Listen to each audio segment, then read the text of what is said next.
The coffee is pouring. The coffee is pouring. We are live. Come on in, everybody. We see you out there in the hallway. Yeah. Come on in. Come on in, folks. Varian's running a little behind. You know how that goes. Exactly. Early on Thursday morning. Yeah. It's that switch over. It's that switch over from BrEaKfAsT to now. Yeah. Well, everybody runs a little behind on Thursday morning. They're like, why isn't it Friday yet? No, look, I'm still shell shocked that it's Thursday already. Yeah, I hear you. And we're already a week in April, which I'm still thinking. What's funny is that I'm either thinking we're in March or we're in May already. Like April doesn't exist for me. Every time I hear the news, I keep swearing it's April Fool's Day. Yeah, really. I mean, I almost missed out signing up for Pop's latest CromCon because I thought the dates were wrong. He said, because he posted up April, and I go, April? We're not in April. And it's like, oh snap, we're in April. Dang it, April. Yeah, pretty much. Yeah. Throw me a link, will you? No. Yeah, all right, Jake, we will. But where are you? You're twisting our arm here. You're not even on you're not on Facebook, dude. You might have to wait. Well, he's posting from YouTube, so let me try to get that to you from YouTube, but I can't guarantee it, Jake. I'll have to go over to my Twitter. Yeah, I don't go there very often. No. Really, I dislike it immensely. If there wasn't like a couple of people that I only follow on Twitter, I really wouldn't have it.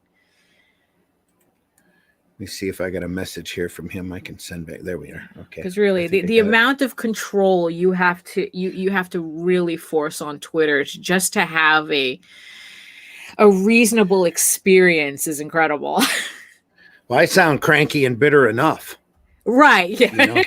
And to want to be on Twitter and send notes out to everybody. Exactly. I mean, what was funny was that somebody yesterday on BrEaKfAsT said that I was the happiest person in comics. And it's like, oh, you have no idea. That's work, my friend. That's a lot of work. that goes back to that old Looney Tune cartoon. You don't know me very well, do you? Yeah, I mean, it's easy to get all cynical and bitter and cranky, and and that's just with age. Especially in this business, yeah. But but in the end, it's like everything's work. You got to really curate your experience. Hey, the link I sent actually worked. Jake Twister's with us. Oh, there we go. Okay. Good afternoon. Hi there. Oh. Hi there. Greetings from the Netherlands. Oh no! When will you guys ever get? It starts with an N. Cut us some slack. It starts with the. It's the N. Norway. There we go. A kinder, gentler country. Yes. Yeah. Are we though? I don't know. You definitely have better health care. Sweden is the happiest. Oh my God. Sweden was listed as the happiest. No, it was Denmark. No. Denmark. Iceland. Oh, okay. So Iceland ain't happy at the moment. They've been rocking and rolling for the last couple of weeks. Yeah. They got little volcanoes up there that they don't know where to stand. Oh no. We don't hear about it on the news unless you pay attention to that kind of thing, which I like to do. Yeah, usually you have to go to like international outlets and stuff. They don't even make a big deal about the earthquakes from the national seismic whatever. They just it's Iceland. Yeah. It's just up there. Right. They're just. I mean, they barely register it here. It's like you only find out like hours later. It's like, oh yeah, there was a 4.1 earthquake in like the middle of California, and everyone's like, what?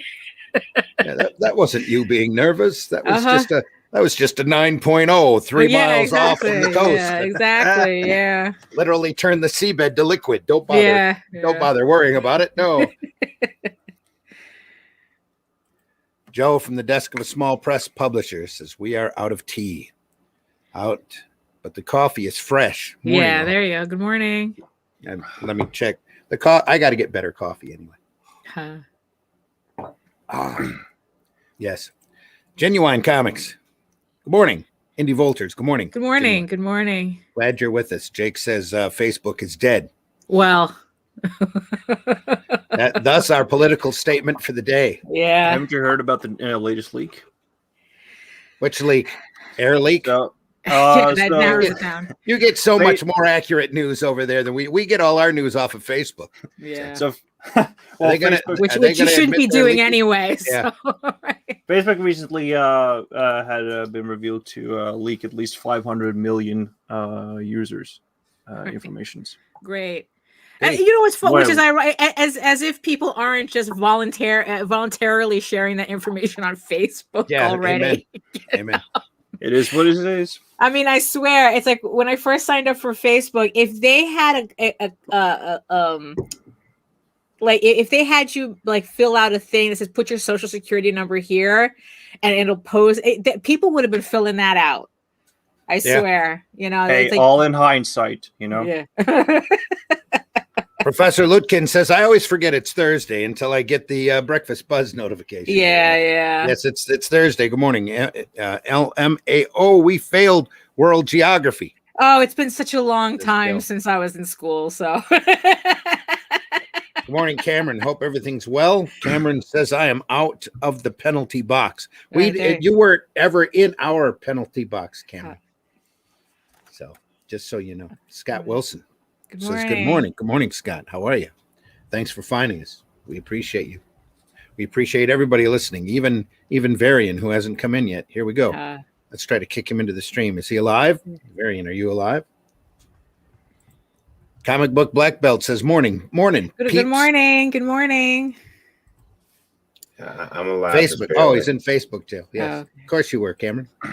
We're sorry about that, but that's what you get. All I do up there is post memes and ads and just comic book type stuff. Right. Yeah. You try to keep it simple. I mean, it's like you got to keep it simple when you're on social media. Yeah. You know. Good morning, Varian. Good morning. Good morning. It just Randy and Daphne's got their heads in different books. Literally and figuratively. Yes. Comic Book Black Belt. Hey. Ha ha ha ha.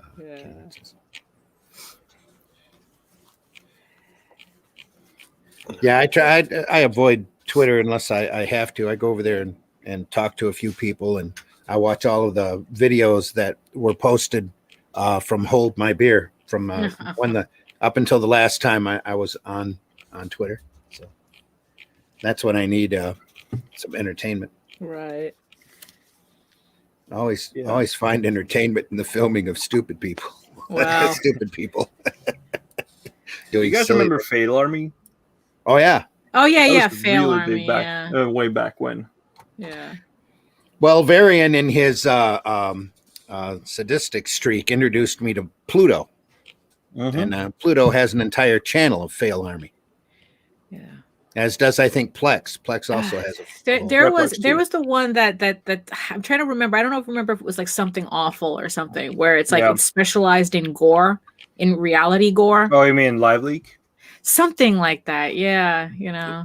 Used to see some stuff on Live Leak. Whatever happened to them? They got yanked, probably. I mean, remember when those videotapes, Faces of Death, was like the whole rage, and then it's like the internet happened, and you're seeing real stuff. Like normal, like it was normal. We rented those videos. That used to be the Friday night get together party for a lot of us comic creators. We'd sit around and find the worst videos we could find, and sit there with some beers and whatever other recreational substances, and exactly going out. Yeah, those are the VHS rental days. Failed trail hoppings and touching electric power lines and all that kind of content. All those wonderful things. Yeah. I was told I totally explained the entire movie Eraserhead one time. Ooh. I don't remember all of it though, but they tell me it made perfect sense. But they were probably as high as I was. Well, I haven't watched it, but I read a synopsis of it, and it sounds like really, really sad. So I don't want to watch it. It's a harsh movie. It is. Yeah. You really got to be in a certain headspace. But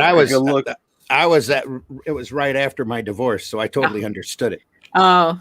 bit for bit, all of the metaphors and stuff. Yeah. What? If you look through the lens of abortion, it really like hurts. Right. Oh. Yeah. Morning, Russ. Eric Hawkins in the house. Eric, how you doing? Morning, all.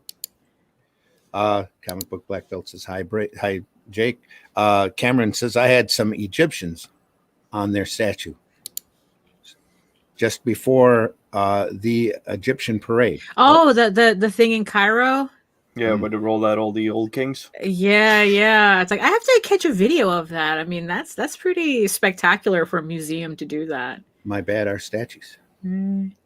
I still have VHS tapes, but nothing to watch them on. Right. Yeah, no, I think you can still pick up a VHS player cheap. I'm not sure. I mean, we have one. Yeah. I made a run of our pawn shops and picked up I've got like 3 of them here. Oh, there yeah. But they're almost like DVD videotape playing combos. Right. But now I don't have any TV to play them on. Oh, because of what? You do everything on your computer, right? Well, because of the way the connections are lined up, you have to have that's true. Yeah. It's coaxial cable. All HDMI. It's not SCART. Yeah. I got to swap it over. Yeah, there are a couple of like adapters. Adapters. HDMI adapter to SCART, yeah. I just don't have one. Yeah. Josh Lyman, thanks for listening. They're watching us. This new all coffee version is fun. Yeah, we're like pouring, 11. Josh. Yeah, we're 11 minutes in. This is just for the breakfast buzz opening. Yeah. We can always throw this up for a real exactly. Yeah. There have been some mornings there's a couple mornings we didn't start with it. Mm-hmm. Yeah, there have been a couple mornings that we didn't have it on.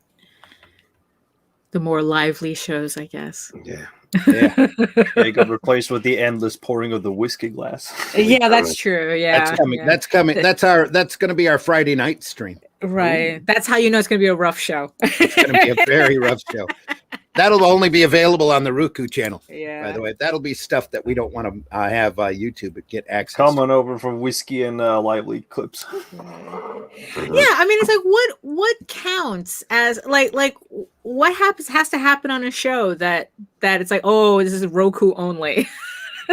Well, there are keywords that you don't. Oh, okay, it's mostly words. Daphne, would you like to add to this? I guess, right. That actually is not one of them. That's funny. Daphne, do we have something we want to add to this? Yeah. That classic. I'm a meme now.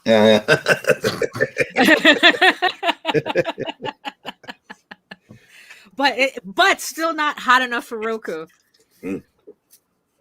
Keep going. You'll eventually get there. Keep digging your own grave. Come on. Those standards are lowering constantly. So you'll get mad enough. You'll say something. I mean, really, either that or YouTube will decide that they need to ban more words. Yeah, retroactive. I mean, really, because it's like George Carlin's bit. I mean, is so quaint now. Yeah, it is. It's like you can literally play that bit on mainstream television now without anyone blinking. No, you can't. Oh, right. He uses the C word. I think that's the only one holdout. The C sucker. The S word you might. Well, you probably get away with.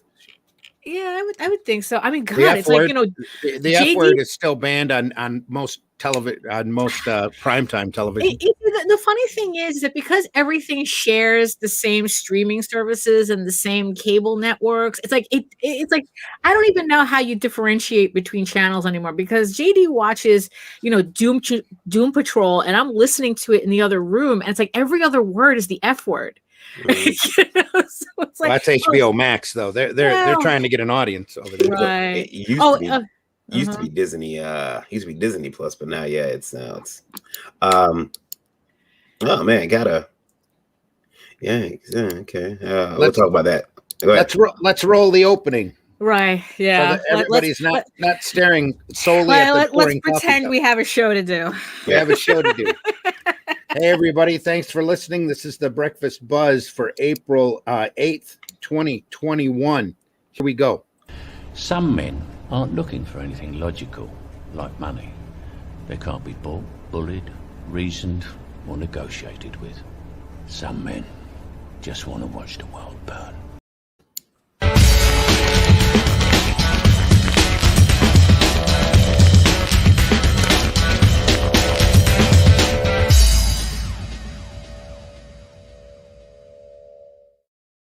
Here we are watching the world burn. Yeah, well, it's warm. Good morning, everybody. Hope you're listening. At least half awake. Is More than us we begin right the now. great breakfast buzz. We do notice that Jake changed his icon. So Yeah. those aren't swear words there in that Kenji, is it? Nope. Okay. Just got it up. I'm tired. Well, let's all talk at once. Hey, everybody, I'm Randy Zimmerman. Really? What? I'm an alternative and independent comics publisher, creator, everything, or I've done everything in the direct market that you can think of and been doing it for a long, long time. Now I'm resurrecting Arrow Comics yet again out here, Arrow Comics 4.0, which you can look up on Facebook. We have a page there where we're showing art almost daily now, putting up new artwork from the books that we plan on coming out in the latter part of 2021. And we also have a book over on Indiegogo right now called The Indie Revolt, named after the our great media empire, or Varian's great media empire here.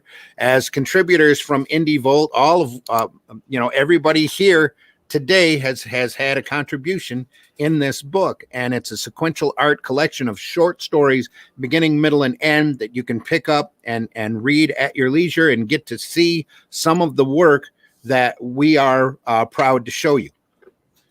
So please go over to Indiegogo, and all you have to do is search Revolt, and it ought to come right up. And do back that if you can. We are three backers away from making Daphne do a print of a mischievous piece that she drew up, that she had promised to the 50th backer. But I think what we're going to do is we are going to throw everybody's name in a hat and just raffle that piece off to all of the first 50, and whoever gets it gets it. We'll just there you go. And that way it'll be more fair instead of so don't be waiting around for backer 49 to pop up. Make sure you are in that top 50. So that only means 3 more people are going to have a chance at getting this great mischievous piece that Daphne did an entire video on, right?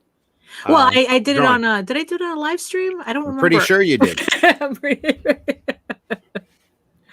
It's a great piece. We all love it. It's you'll be very happy to own it. So do jump over there and be a backer for Indie Volt Revolt. And other than that, we're all here on Indie Volt on a Thursday morning trying to wake up. Yeah. Really. Mr. Varian is here. Varian, introduce yourself. Hello, everybody. I'm Varian Grant. I am the founder of Indie Volt Media LLC. Started making comics way back in 2008. Wait. He makes it sound like it's such a long time ago. So long ago. I mean, we even have Facebook yet? I know we did, but still. Anyway, and I'm a artist, writer, publisher, geek, husband, father, all that good stuff. And not necessarily in that order. Always a reluctant taxpayer. And you are watching Indie Breakfast Buzz. And I'm barely here, but I'm here. I'm waking up. Yeah. Barely here, waking up. Yeah. That's for sure. Also co-hosting with us today is Daphne Lage. Daphne, good morning. My name is Daphne Lage, and I am a cartoonist, illustrator, and comic book artist from New York. And I have been self-publishing comics since 1992, which to my horror is not 20 years ago.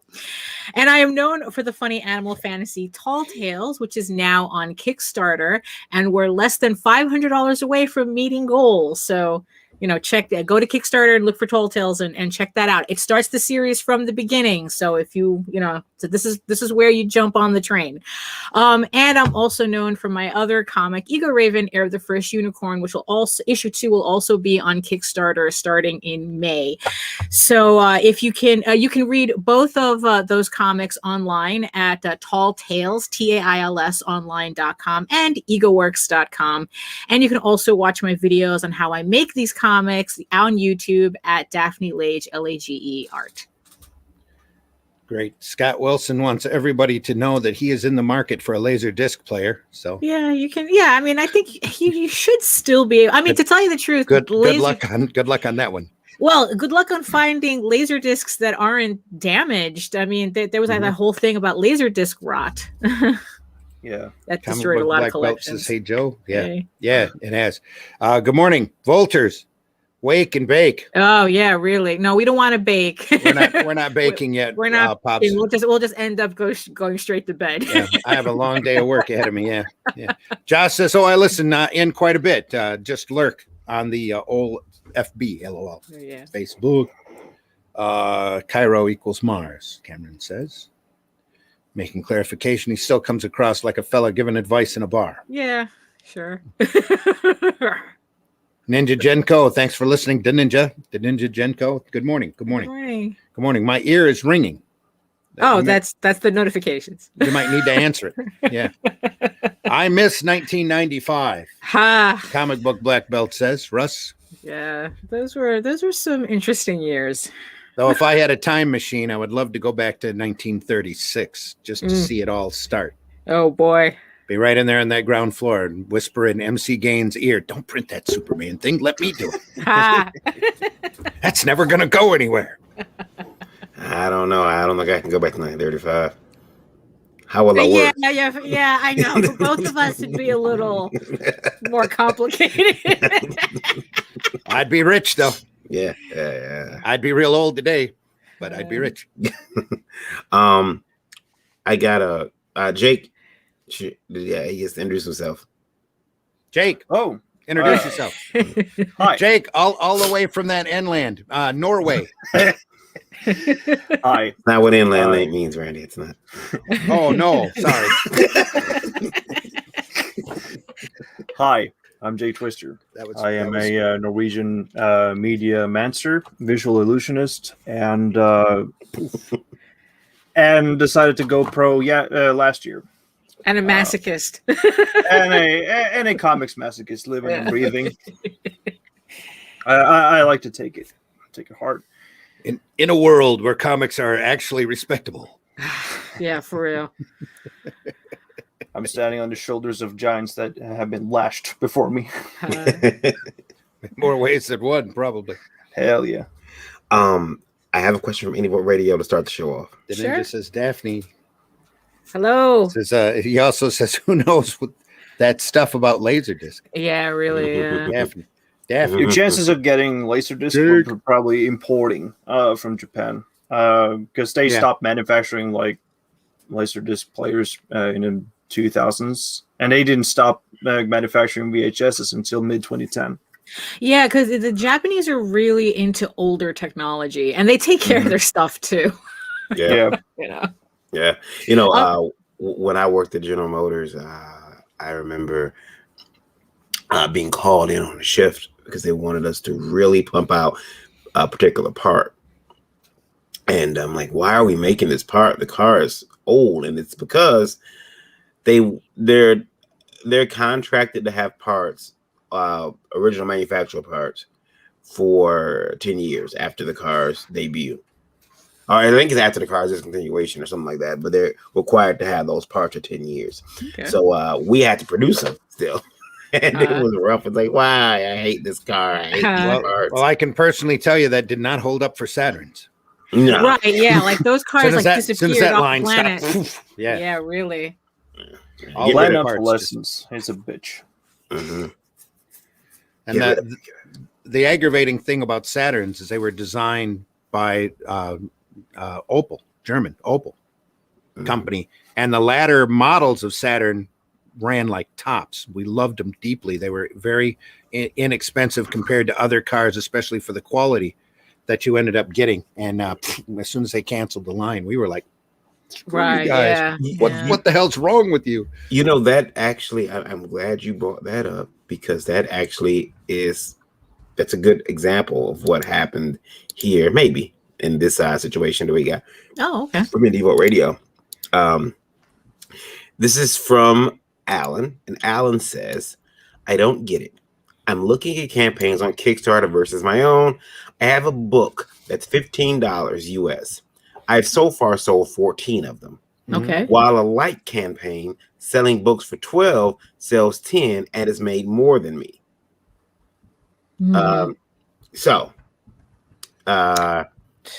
Without getting into a lot of comparative details, it's hard to really, I guess, work with that. I've seen that happen a lot of times. It's from crap, I raised this question. Oh, well, the thing is, so is he's talking about like light as in like they have like a floppy is $15 as opposed to a trade being $15. Yeah, there could be a lot of stuff behind it. Like it could be because shipping's more. Right, because my trade. Oh, by the way, published by our sponsor Mixum. Yeah. They not just printed, our sponsor. Printed, not just our sponsor, our fantastic sponsor. Yeah, there you go. Yes, absolutely fantastic. The quality on this is beautiful. But this. I mean, I'm selling this. It's 144 pages at $15, and with $5 shipping. So, yeah. I mean, yeah. There's some floppies that go for that. But I don't think the shipping is included in what you raised, right? They don't show the shipping, do they? Well, I mean, I think I don't know if it's in the total. That's a good question. I never paid attention to that. I just assumed it was everything. On Kickstarter? Yeah. I don't think they do. I think a lot of times that shipping is added on. No, like in the total, like right now my campaign's at 1022. So it's like, would that include the shipping, or is it that's just the $15? Or that might not include shipping. I don't think so, because I think that's part of the confusion with Kickstarter is you can actually have a campaign and then withhold shipping, right? And then go back and get a hold of the backer and go, hey, guess what? You're not going to get your book unless you pay me another $15. Right. Oh, I think that's more like backer kit and stuff like those alternate. Because I'm not familiar with that. But I mean, what is he? But what is he saying? That it's like he's selling a trade for 15, but he's seeing floppies go for the same amount. What he's saying is what he says there's a campaign that's like his. The guy is charging less, but is making more. How is that possible? The other thing too you might want to look at is he could have shipping tacked on to his total where the one guy doesn't. Right. Yeah, shipping could be there. Also, you have to look. That person could be selling a different tier. Like some people put up tiers for different things, like no book. Like I just donate to me. Right. Donate Yeah. Exactly. $5, whatever it is. And you have to look at that because if you don't look at those numbers, if you don't take into account that whole whatever they're selling, then you'll look at that and say, wait a minute, you only sold 8 books. How the hell did you make $200? Right. Well, yeah. I mean, and the funny thing is that like just to give you an example. So when I did my House of Bob Kickstarter, on 12 people, I made $2,000. Okay. When I did issue 1 of Ego Raven, I made an equal amount of money, but I needed 133 backers to do it. You know, so there's a lot of different variables, and also something that Kara had mentioned on the show yesterday, that she was saying that she doesn't do trades because of their lack of collectability, and people pay a premium for floppies if there's a certain level of collectability to it. So yeah, there's a lot of factors in why his campaign is a slog compared to other campaigns. I mean, and the other thing is that you start people will pay for their sick twisted pleasures. Well, yeah, that too. That too. Yeah. It's why I remember. Look, I gotta be honest with you guys. First time I went into an adult novelty store, I went for a movie. I say I'm gonna go buy one of these movies, and I never understood a couple of things. And I know Randy, you've worked in an adult novelty store. I never understood. I was 18, so I was able to go in, but I knew the tapes would still not be allowed in my house. Oh well, yeah. A couple things is why in the hell were the boxes so big? Number two, the VHS boxes were huge. That was a trend across the board because regular VHSs, like they looked like they came in a gift box and you opened it up and then the tape was inside nested in. I mean, initially when VHS tapes first came out, they were in just a slipcase. Yeah, slip right up. But the reason they went to a larger box was to try to deter theft. Because when those videotapes first came out, and I was working at that adult novelty store, actually it was a bookstore with an adult novelty and adult book aisle to it, where probably 90% of the money came from. But we had a regular bookstore out front that was about 80% of the store in order to look legit. And we put magazines and paperbacks and stuff on there. But the majority of our money were all coming out of that back aisle in the quarter booths, because this was long before the net. But back when VHS tapes first came out, they were $125 a piece. Yeah. That's what I'm saying. Yeah, they were so because I remember selling a copy of Patton, and we would keep them behind the counter because they were so expensive. Yeah. But what I was saying is, like, the adult books have always carried the adult content, the adult tapes have always carried a higher price tag. Yeah.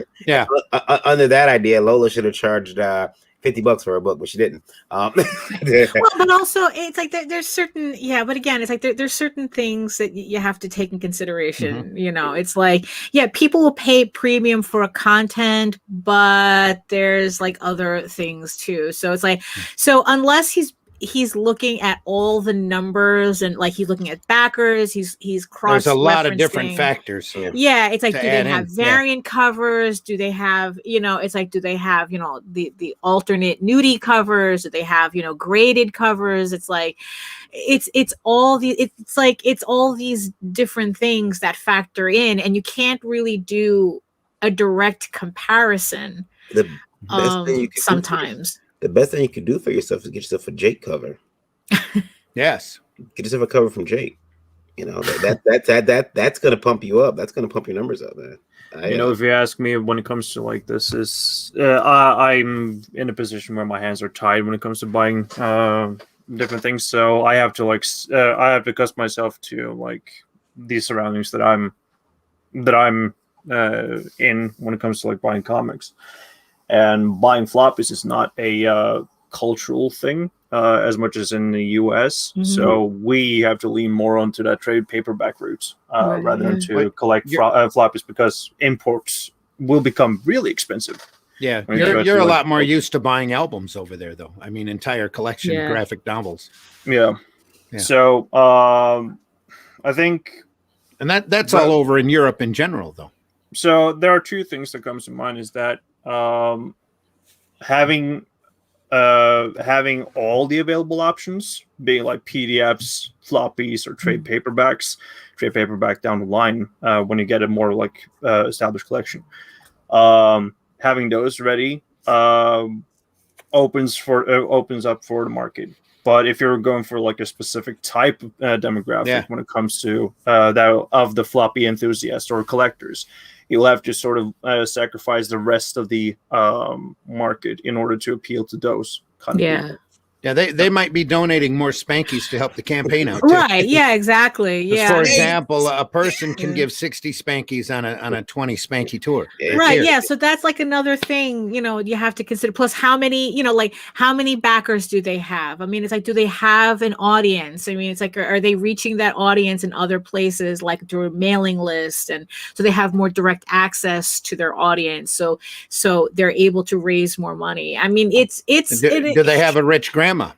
Well, that's true too. Yeah, it's like, do you have somebody who just decided they were going to generously drop, I don't know, it's like, oh, here's $500, or something, for your campaign. I mean, this is why it's like, really, it's like, we had the other hat we have to wear is marketing. We have to do our own marketing and figuring out all these things just to, not frustrate ourselves like this. It's like, why is this person doing this? Why is it? Well, yeah. And you can't think about that either, or compare yourself to other people's campaigns. You just have to do yours and focus on yours and push yours. Right. Yeah. You got to know those guys over there got 50 and I only got 2. Right. You got to know your customer base too. Like if if you are publishing online, exclusively online, when it comes to like webcomics and all that, you would expect that you will drop a PDF copy or right. service them with a little bit more extra when it comes to more of a physical release. Yeah. While as for if you're going for like the old traditional market, you will have to customize it so that it will be appeasing to them and make it lucrative for them to buy into variants. Take, for example, Scarlet Twilight. It had that banger of the variant with that whole like cyber pulp ish cover. I would have liked that. But then again, I'm not really into floppy. Right, yeah. Another question from Indie Radio. Here we go. You guys, they're coming in today too, by the way. They are. Yes, this could be the art. It's a lot of variables. It really, it's a lot of variables. And thank you guys for listening. Russ says, I got 230 backers, and my book was 25 a pop. Marketing, visibility, quality, customer service. Yeah, really. So many different factors in it. 64614 listening right now on Indie Radio. Oh, cool. Thank you. Hello, good morning. Bless. My publisher just asked us. Sorry, I skipped over a whole section. Oh. My publisher, who crowdfunds all of the books, just asked us creatives to give 100% of our campaigns to the company to keep it afloat. And if we don't, we're not team players and we're out. Am I wrong for thinking about making an exit? And that one is from Keith. Wow. Company grift? Well, if you got paid already, I mean, it depends if you got paid for the work. So, I mean, it's like if you're uncomfortable with the terms and it's not something that you're contractually tied to. I mean, yeah, dip. Well,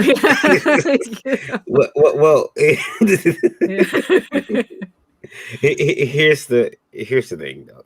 Like I see a lot of people. Like I see a lot of companies, publishers going straight to crowdfunding. It's almost like because when I started publishing comics, there wasn't crowdfunding like that. There wasn't a platform for it. So obviously we didn't do it. But I got taught very early on that I'm gonna have to go in my own pocket for some of this, and that was fine. And I think that now crowdfunding has people just looking totally at crowdfunding and not even saving some of the crowdfunding money in the reserves to make new product. They've kind of just, and I understand why, and I get it. Right. They've kind of, like making that own investment in yourself is kind of falling by the wayside. Right. And I'm sure people are going to say, well, look at the contract you signed with your publisher. Look over the contract. Right. Yeah. And while that's true, I want to dispel one myth. A contract, it's great. Have a contract because it holds up in court if it gets there. Yeah. But a contract is only as good as that person's word, and a lawsuit is only as good as that person's bank account. Well, I True. always remember something that Donald Trump had said a long time ago, that it's like a contract is only as good as the lawyer you have to break it. So that's how, it's like, if you're willing, I mean, if you have a contract, well, if the contract states that you're supposed to be giving up your Kickstarter money, then it's right there. I mean, you should have read your contract. But the thing is, though, it's like, if they paid you for the work already, yeah, if you're not contractually obligated to like it, I mean, yeah, it's like move on to another company. I would say if you don't want to have a stake and a share percentage in that company going forward, you need to insist that they keep to the contract that you've already signed. Right. If they're begging, if they're asking you for 100%, you really need to ask them if they're doing 100% for their company. Right. Is their overhead crazy? Are they not doing their crowdfunding correctly, or what? Because that really smells to me that somebody comes up and goes, hey, everything that you make off of your campaign, I'm just gonna keep in order to keep the company afloat. It's like, no, you're not. Right. No, you're not. It's one thing to have skin in the game, but it's it's another to be a forced donor. I mean, if that's you're what that is. If you're just, if this is like an anthology or something, and it's like in you just wanted to have stuff in the anthology, and they didn't specify that you were going to get paid from the Kickstarter, then, that's just, what it is. If they paid you up front, there's your work for hire, so it's like they shouldn't be asking you to put more skin in their game. It's it sounds like they're not work for hire though, from the way that was addressed. There's a lot of publishers do that. They have you run a Kickstarter and they're in your name, and then they say, "Hey, we promoted that. You made the money because of us, because our name is on the book. Now give us our 20%." Yeah, but they shouldn't. Yeah, but they shouldn't be if they didn't demand it from the beginning. Like if that wasn't clear from the beginning that was going to happen to the Kickstarter money. Yeah. They shouldn't be demanding it like midway. Yeah. Because that sounds like the type of thing where it's like, oh, this Kickstarter is doing better than we expected. Yeah. And I can understand companies running the hurdles, and it's like, hey man, could you guys maybe donate a little bit more to you can run into hurdles, but you also need to go through and comb over your overhead and make sure that you pared everything back down. Is this guy got a new car? Does this guy have offices over at the Ren Center? Is this guy buying? Hey, wait a minute. Is this guy got a brand new desk or whatever? What's going on? I'm being attacked.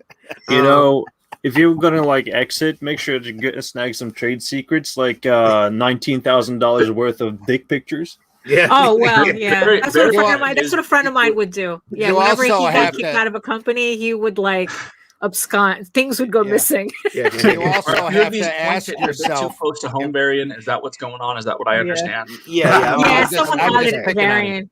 Good morning. Good morning, sir. Good morning, Michael. You also have to ask yourself, what good is this company to you if they're telling you, I ain't gonna give you nothing? Right. Yeah. because if you have nothing really, it's like, I don't know. It's like these sometimes people who start these companies bug out, all of a sudden they think they're Marvel when they barely got half an issue out. Yeah. So it's like, there is a guy currently right now that's building something that like is going way overboard on, and like it's like, dude, you haven't even put out a comic yet. Hey, yeah, exactly. No, just kidding. I resemble that remark. Shots. Yeah. But anyways, good morning, guys. It's been a minute since I've been on here. How are we doing? Really? For our radio audience, we've just been joined by Michael Oden, who does Elysian Fields and currently The Embrace. Right. That campaign just finished, didn't it? No, we finished our first 30 days, which was the end of our of our early bird stuff, and we're still going. We are actually closing in on 8,000. We have 7,580. Congratulations! It's a hell of a time. Yeah, and we're really excited about the book and all the support that we've gotten, and we've got a fantastic book coming for you guys, and. Yeah, I'm sorry I haven't been on more. There's just been so much stuff. Oh yeah, look, it's like we all know the grind. We all know the grind. Well, you don't have to make excuses to us. Well, no, I just want to say, because like I love coming on here and I love seeing you guys. This has become like a second home for me. As far as like my streaming stuff, this is like my go-to place. I love to come on here and chat and hang out with you, Daphne. You, Randy, Varian's okay too. I kind of put up with him. But and Jake's barely standable. We all know. Well, I think I've only been on stream with Jake once or twice, so like he hasn't soured on me yet. I'm gonna be honest with you. In the House of Indivo, we redecorate your room. To be honest with you, we redecorated your room. We didn't think you're coming back. We turned your room into our office. Oh boy! There's been so much stuff going on between my custody case, everything like that. And now I'm prepping for so I was late here today because I'm prepping for a 5K in May. So I gotta do that. I'm getting back in shape. I was running at a 12-minute pace. My goal is to get it down to a 10-minute pace prior to the 5K so that I can try and run it in under 30 minutes. So I'm just trying to push to be the best version of myself as humanly possible, and unfortunately that leaves very little time. And so like I get like literally this is the show that you come in and just hang out and push your stuff and hang out with good friends, and then all of a sudden I'm getting messages from all these different people, so I'm trying to make sure that I don't double book myself and this, that, the other. It's too much. I want to comment on that statement you just made. Want to be the best. Want to be the best version of yourself. I've heard people say that. I want to be the best version of me. And here's the problem: the best version of me was on March 20th, 1982. When I say I'm trying to be the worst version of myself. That's character development. Okay, that's character development. When I can look at myself and say, have different philosophies.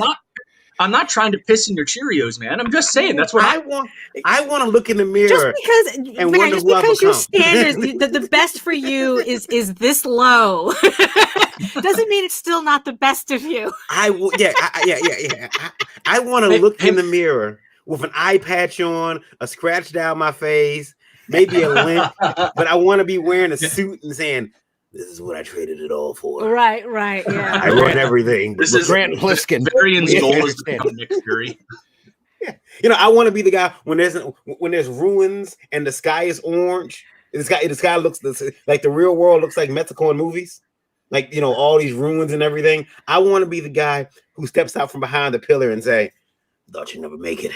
With my long trench coat blowing in the wind, I'm going to survive like the rest of you. Odin, I guess our standards that are pretty low, and when the best version of ourselves is a 12-minute mile and a published comic book. yeah, running and stuff. Jesus. Right.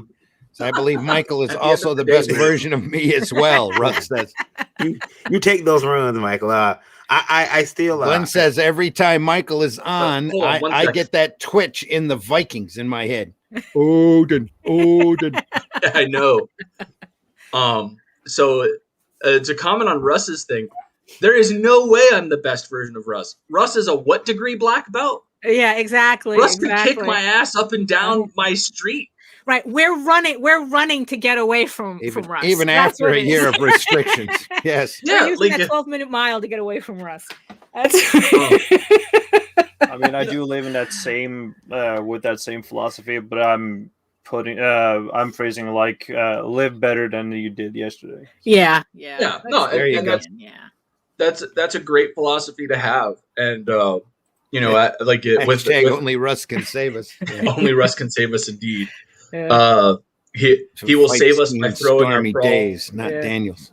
High grass. Over his. Mike, I got a question.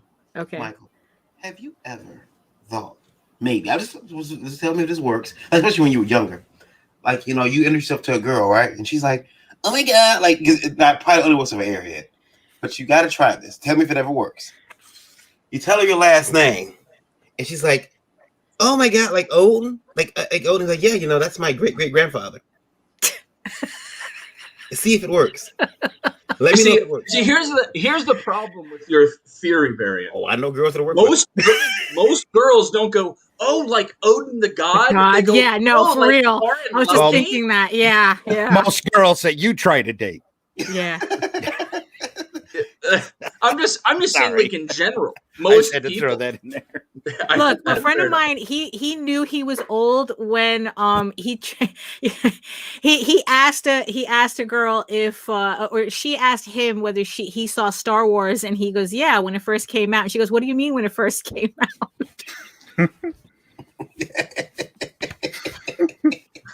Like, I'll go away now. Yeah, exactly. Like, that's how you know you're the old man at the club. Yeah.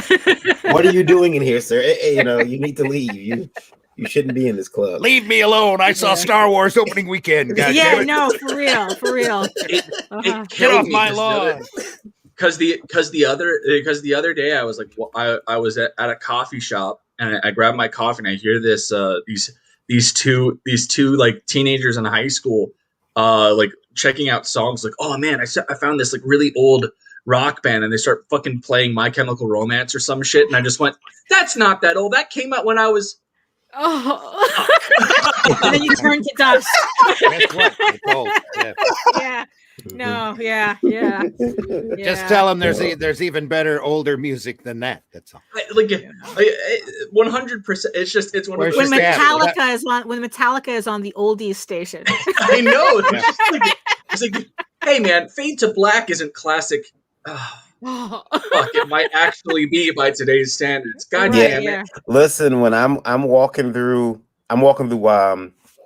Kroger shopping for, it's a supermarket. I don't know if everybody has Kroger, but walking through Kroger and they're playing Linkin Park, I feel something. I'm like, what the Yeah. Hey, welcome to Kroger. Easy listening. Listening. Really. They've got Linkin Park's Faint playing on easy listening. Like, what in what fucking world is Faint? Coming up next for all you olders, it's that famous slow band Disturbed. Yeah, right. What's their hit single? I think I had that oh my god moment when I was in CVS and they were playing a U2 song or something. I think it was like Mysterious Ways or something. You sat there and went, man, that is old. Holy crap. No, and then I realized at that moment when that song was new, you had to listen to Frank Sinatra to get the old song. Yeah. So U2 was now the equivalent of listening to Frank Sinatra in the middle of CVS. And then you realize how much our standards have just lowered. Speaking of U2, does everyone remember back in I think it was 5 or 6 years ago when U2 had released a new album and downloaded it immediately into everyone's iTunes? Oh yeah. That's the last time you heard about U2, wasn't it? and everyone was just everybody cursing that they had this stupid song or this album they had to get rid of. Yeah, and you couldn't get rid of it. Every time you tried to delete it, it would just keep fucking coming back. And I was like, if there is any evidence that South Park was 100% right on Bono being a complete piece of shit, this is it. It's like the level of pretentiousness. We're doing the world a favor by giving them our album for free. I gotta tell you guys, get rid of it. I have a soft spot for Bono. Oh. Only because it's the glasses. It's only because he looks like my 5th favorite wrestler. No one ever sees this. Who's Linkin Park? Everyone, they got Linkin Park playing at Kroger. Randy, who's Linkin Park? I know who's Linkin Park. You know what I miss? I'm not that closeted. The Muzak version of everything. Remember when they would do the Muzak instrumental versions of popular songs? Mm-hmm. Imagine if they were still doing that now. Yeah, they do. It's on Sirius. It's called Coffee House. Listen. Yeah. Wow. Good. The only reason I like Bono was because I don't know if anyone else ever made this comparison, but he looks like my 6th favorite wrestler. He looks like Jeff Jarrett. You just like him because he's married to Cher. No. Is he married to Cher still? He's married to Cher. I thought he Sonny gave Bono. that up. No, Just kidding. No. So I like him because he looks like Jeff Jarrett. It's pretty weird, but the comparison, when you look at them in the faces, it's like they're twins. Yeah, I love it. I see comments, by the way. Josh has said back there. He says, "Nope, make sure you're not under contract that takes your ideas and leave." Disney rules, baby. Disney rules and fuck yeah. It's like you barely have one comic out and you're trying to think you're Disney and stealing IPs. Stop it. Sit down before you hurt yourself. Yeah. Because there's this we talked about that last week this week where a guy ended up actually selling his publishing by accident. So every time I listen, I want to drive. Did you hear that, Michael? The letter that Varian read on Tuesday? No, I didn't. One guy sold his publishing rights to a publisher, a comic publisher, and he published one book, didn't like the publisher, and was going to leave. And the guy said, "No, I got you for the next 9 books." Yeah, wow. And if you want to print something with the IP you created that you signed over to me for, it's $3,000 a book. Right. If you want to print something on your own, it's $1,200 a book. If you want to get out of your contract, it's $10,000. But in the meantime, So he owns. This is why it's so important to whenever you sign a contract, you actually actually fucking read the Yeah, contract. thank you. He threw it in Really? front of a lawyer, but the lawyer Yeah, but didn't the know lawyer's comics. not going to. The lawyer's not going to look for stuff that you need to look for. You can't outsource everything. You know, it's kind of like when we hear about like how Sting and Billy Joel signed all their accounting to one guy, and then he ran off with all the money. It's like because you want to deal with it. You know, it's Emily Zelasco's in the house. Yeah. Emily Zelasco's in the house. We don't hear from you enough, Emily. We hope you're doing well. Thanks for listening. Yeah, you have to be involved in your process. You can't delegate everything. Read your. I'm actually helping a creator get out of Of course you did, Glenn. Of course, yeah, of course, Glenn. I'm actually helping a creator get out of a pretty toxic dynamic where they are a part of a what's supposed to be kind of like a creative group for comics, and the guy that's the head of it has been completely abusing the situation, and has even the guy that's heading it commissioned a piece of art for the guy's book for extra merchandise, and then tried to hit the creator with the bill for it. That happens though. That happens. And the creator didn't ask for him to do this. It wasn't prompted or anything like that. Right. And I straight up told him, I was like, you can sue him for that. Yeah. Like that is illegal. He has nothing. There is no written contract between these people. Right. And the thing is, and the thing is too, is like, you know, for people who are like going, oh, lawyers, it's like, look, prepaid legal exists. Your local bar association exists that they can, you know, they can, you know, you can get like free legal help. So it's not like it's this onerous thing. You know, it's like you can access that system that you need to protect yourself with. And to jump tracks again, Glenn, we know you did. We're not doubting that you did. No, absolutely. After seeing that picture of you in the Himalayas, I do not question anything. Not just that, but I've been following your Facebook the last couple of days and have seen the pictures that you posted. So it's obvious you've talked to a lot of people. Yeah. It's just not fair. It's just not fair. That's what the problem is. He just went out and lived a life. Exactly. Yeah. Well, I don't get that. You know, I barely make it to the store every day. I'm taking pictures of Walmart. Like, look, I'm in Walmart. Look, I did it. I adulted. Yeah, comics. I'm Glenn's been posting some awesome pictures on his Facebook from his. He must be going through his albums and digging them up or whatever. It's like, here's me in front of an Indian temple. Here's me in Vegas. Yeah. Here's my lovely wife, who knows, and some Spanish. I think just great stuff, Glenn. We are in awe of you, man. God bless. More than doubting you, we're just in awe of you. Yeah, so, exactly. You know what? You know what mine are like. Here's me. Here's me, and here's me in Walmart. Oh, look, here's me going to jail. You know. Oh, here's the cops kicking my ass. Look at that. Remember that? Yeah. That was cool. It's good times. I did want to say I had a person, and this is going to get a little controversial, but I had a person as a publisher come to me and say, hey, man, I can't afford to do my own book anymore. Could you do it? Could you pay for the art and everything? And I'm like, well, if I pay for the art, I'd own that art, right? Yeah. And so we started working. You know, they wanted their same artist, and I think their artist thought that, oh, well, you're working for a publisher, it's time for a payday. Now he had that's the problem when you start getting into comics, because these guys were so in a rush to get started. They did not. I don't think they took time to research the industry at all. Right. So they just went with the first person they could. The first dollar amount was offered, and I'm like, that's not, this artist that you're paying isn't worth that dollar amount you're giving him. I'm sorry, he's not. And I'm not get an education. And I'm not gonna pay him. I could get better art from a bunch of different artists, you know, for half of what this guy is charging. Yeah. But I decided, I said, you know what? Here's what we'll do. We'll finish up this arc with this artist, and then we'll move on to what I'm, talking about doing. And it took a while, because this guy would take time with pages out. And here's the thing: I don't pay for. I hate to say this, but if you're not somewhere I can reach out and grab you, I don't like paying the full amount. I'll pay like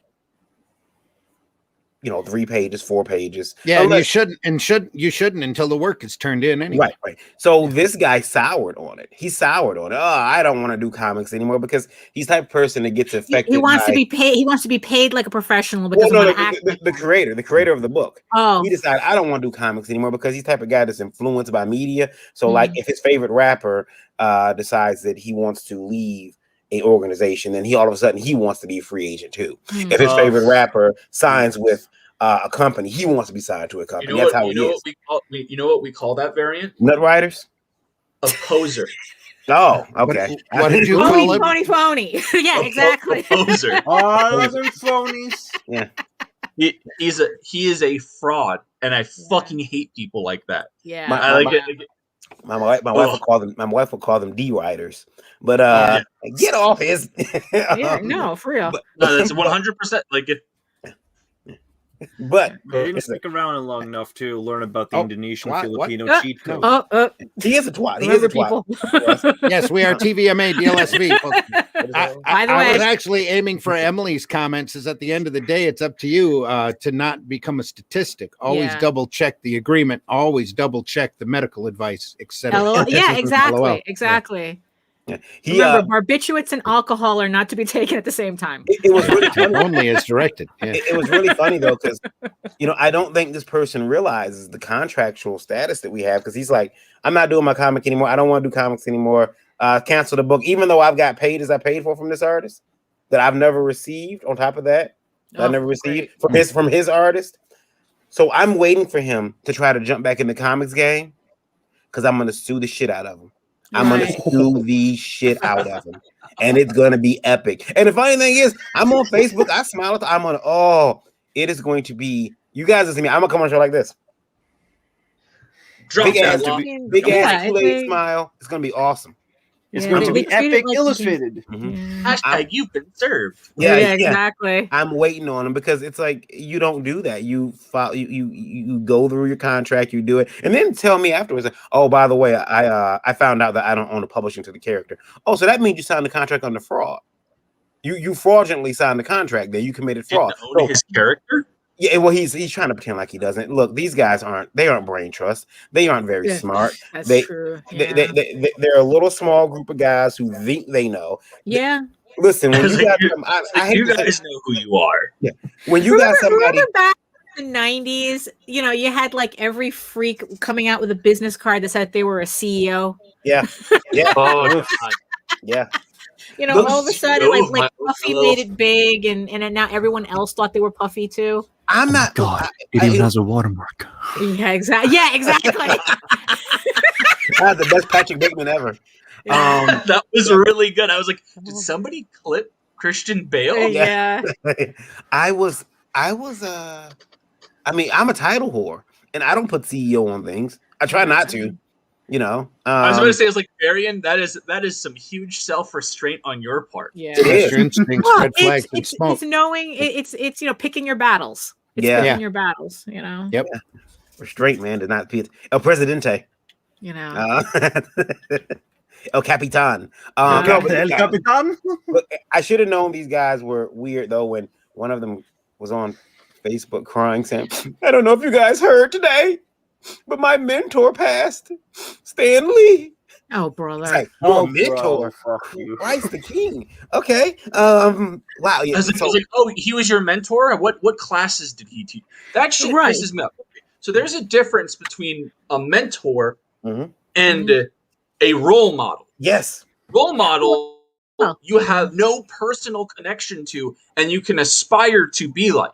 Mentor is like Randy. I would consider a mentor to pretty much everyone that comes through IndieVolt. Because Randy imparts knowledge to all of us and helps us become better creators using the knowledge that he has accrued in his time in the industry.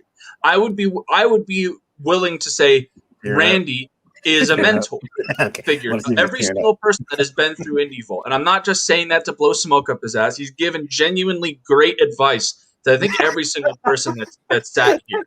So like that that's the difference. Mentor is you have a personal connection, and they actually imparted stuff. Elysian Fields Pyramid Gambit was dedicated to my high school history teacher, who was the person that for the longest time made me want to become a teacher. And he passed away this past year due to COVID. And so I dedicated the book to him. That's a mentor. Stanley's a fucking role model, man. Unless that man actually sat down with you and taught you how to fucking write a comic or did anything and invested personal time, you do not have the right to call him a mentor. You just don't. That's not every comic I did was a class. Every comic I did was a class. Michael, that was a fantastic Stanley impersonation. And also there's a difference, and also there's another fine line that if you went to college and took a class with these guys, because like I spent 2 semesters with Will Eisner. I don't call Will Eisner a mentor. He was my teacher, because I think like a mentor has a more personal connection. Like that they really do take you under their wing and they teach you personally as opposed to just taking a class that you and 30 other people are taking. And I never took a class with him either, but I still consider him my teacher because I read his textbooks all the time. Right. Yeah, exactly. But mentor, it's like, words mean things. Yes. I had a mentor once. Yeah. It was a summer camp. You threw it in some Coke and it bubbled it all over. Yeah. Did you Highlander him, Varian? Is that what happened? There can only be one. It was kind of first it was cool because like first he offered candy, then he offered friendship, then he offered something I never should have accepted. He had a bicycle shop and he took you into the basement, right? Yeah, arcade games and TVMA people. Yeah, yes, TVMA, DLSV, folks. Where the V stands for Varian. What did he say? He's making fun of it. No, I'm not. I mean, it could have happened. Never mind. Hey guys, you can't victim shame him. You can't victim shame me. The internet is a great shop window, but the downside is it also turned the comic book industry into the X Factor.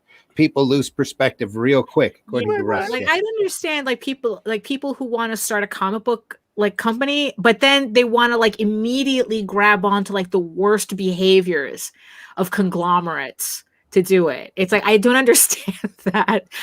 This is what made this shady behavior is what made that company successful. Well, it's never how big you are; it's always how big they think you are. Yeah, You go around with that nasty, huge corporate behavior. Wow, maybe people will think you're bigger than what you actually are. Right? Yeah, it's a perversion of fake it for Varian for years. Yeah, it really is. And men, and hell of a drug. Yeah. It's worked for men for thousands of years, and how big I am. Professor Lutkin says bicycle shop. I still stutter when I think of that about that episode. That's how you know you're really old, people. Those very special episodes that bothers me to me because I don't. First of all, I've been confused. Was that an after-school special reference or what? It was. There's a lot of those an episode of Different Strokes, like Growing Pains. That's why I didn't see it. Okay. Yeah. Now I know. A very special episode of Different Strokes. Very special. As special as Spider-Man telling that he was raped once by a babysitter. By the babysitter? By the baby. Yeah. Oh, they should have really turned it a minute. Wait a minute. Which Spider-Man? There you go. Parker. That's my point. 616. Yeah. Was it 616? That actually happened? Yeah. So there was he's using it as like a frame device because there's a say no to being touched or anything something like that. Oh, it was Spider-Man is in the it was a special Spider-Man episode, is in suit in the room of a boy talking on the bed frame about this story that happened to him when he was babysat. And you know what? He has to touch me here. And then he asked if he could touch me there. That New York accent, that's really fucked up. Daphne's like, that doesn't sound like us at all. But then again, people say I have an accent and I have no idea what they're talking about. What accent? It's a Queen's accent. Yeah. It's a very specific Queen's accent. I'm aware. I do have a thing for Jersey girls. Joycey. Yeah, Jersey girls. Yeah. Noisy. Yeah, they get very they get very verklempt. Says he's no role model. Yeah, that's Yeah. You know, when they remember when Marvel Daphne's hilarious. I only listened to her laugh. Flattery will get you everywhere, Glenn. Remember when they used to send Marvel models around to conventions or mall signings? I remember they brought Spider-Man, Hulk, and someone else, like Captain America, out to Wonderland Mall, and they were signing comics for kids. And the guy who was playing Spider-Man had his like leg on. He was a Spider-Man pose. And my mother walked up there with me, and she looked at my father. She's like, "Why does Spider-Man have to stand so hoish?" Because he's got one leg on the table, you know. And my dad said, "It's because he's supposed to be flexible." Yeah, it's like, be quiet. At least he's circumcised. Yes. Yes, the great convention debate, the great convention cosplay. Anyway. Oh goodness gracious! Diamond cut. Oh God, man! All if you regretted waking up early, before. What's our radio numbers? 72 401. 72 fine individuals who are regretting this decision right now. I just know there's somebody somewhere that's working on a piece of artwork that now has a great ink like stream right across it where he's laughing too hard. He's not watching what he's doing. God damn it, give me the whiteout.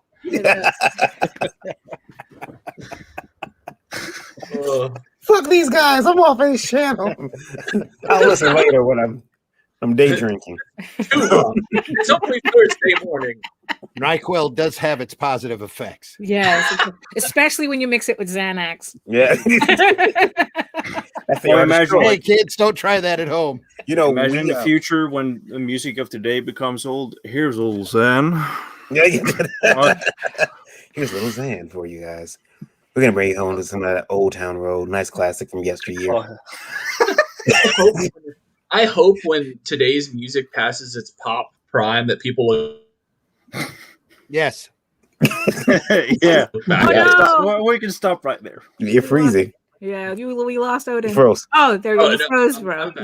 Sorry, my internet's being a little bit wonky. I was saying that I hope that like in like 20 years when today's music gets old, people just look back at it and be like, man, why the fuck did we ever enjoy that?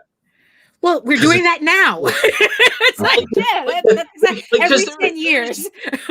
like there was stuff when I was growing up that was popular that I listen to it now and I'm like, okay, like I can understand why. Like it's not my cup of tea now, but I can totally understand why I enjoyed it back during this time. It fit the aesthetic of the period. But like, there's a lot of stuff that comes out now where you just listen to it and you're like, why the fuck does anyone like this? Well, but the thing is, though, that means that you're too old for it. That means that you're not part of that timeline that's relevant to this. We didn't make this music song. for you. Yeah. No, it's true. If you don't like my music, don't buy my. You're right. Digital file. Yeah. Don't download my file. Yeah. That's I think the issue is that grown-up people have moved past that nihilism or like that teenage nihilism. So it doesn't appeal. That type of music doesn't appeal to them because it seems like when it goes for the younger demographic, especially like teenagers and young adults, it seems to always have like an aesthetic change, but the content is still the same. And the music is just like changed texture. So people get more nostalgic about things from yesteryear or whatever. Yes. Or tap into like memories that they didn't even consider, and then they suddenly start to consume music that are a little bit more on that self-hatred. To tie that back into comics, it's like I keep saying, growing up, there were certain artists that I absolutely could not stand that now I totally admire. Yeah, exactly. And I go out there and try to dig up their work. It's the same thing with music. There's a lot of music back when I was a kid that I never listened to or just shrugged off and, oh, it's this freaking song again. Damn it. I wish they'd get a different playlist or whatever. And now you go back and you hear it and you hear the words and you go, wow, that was pretty deep. And I listened, and I dismissed that when I was a kid. Right. And here is this deep lyric here, or this line here. You're able to look at it from a perspective of maturity and dissect it better artistically. But Randy, you develop taste. Kids don't have taste. That's true too. Well, but kids will develop taste over time. Exactly. So. Yeah. That's what happens. You develop taste, which you require age, like a fine wine. Yeah. Yeah.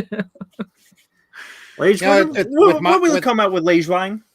Or what? When will it come out with the Lage wine? Oh, probably in another 10 years. Oh, beautiful. All that furry money will be paying off. Good. It's gotta have a pencil, like a hand clutching a broken pencil. Right. Yeah. Yeah. And it'll taste a little bit like vinegar. Just a touch of bitter. I got another one from Indie Vote Radio. A little diamond at the bottom of every bottle. Yeah. So I'm gonna just so somebody could choke on it. Yeah, exactly. I'm gonna read this one very slowly. Very slowly. If you guys need me to stop because there's some ebonics going on here in this one. Oh, violence. Okay. Usually you type those out on a card and then have me read it so that you can laugh at me. Yeah, but this did I say that I mentioned I'm a little hard of hearing too? Yeah. So.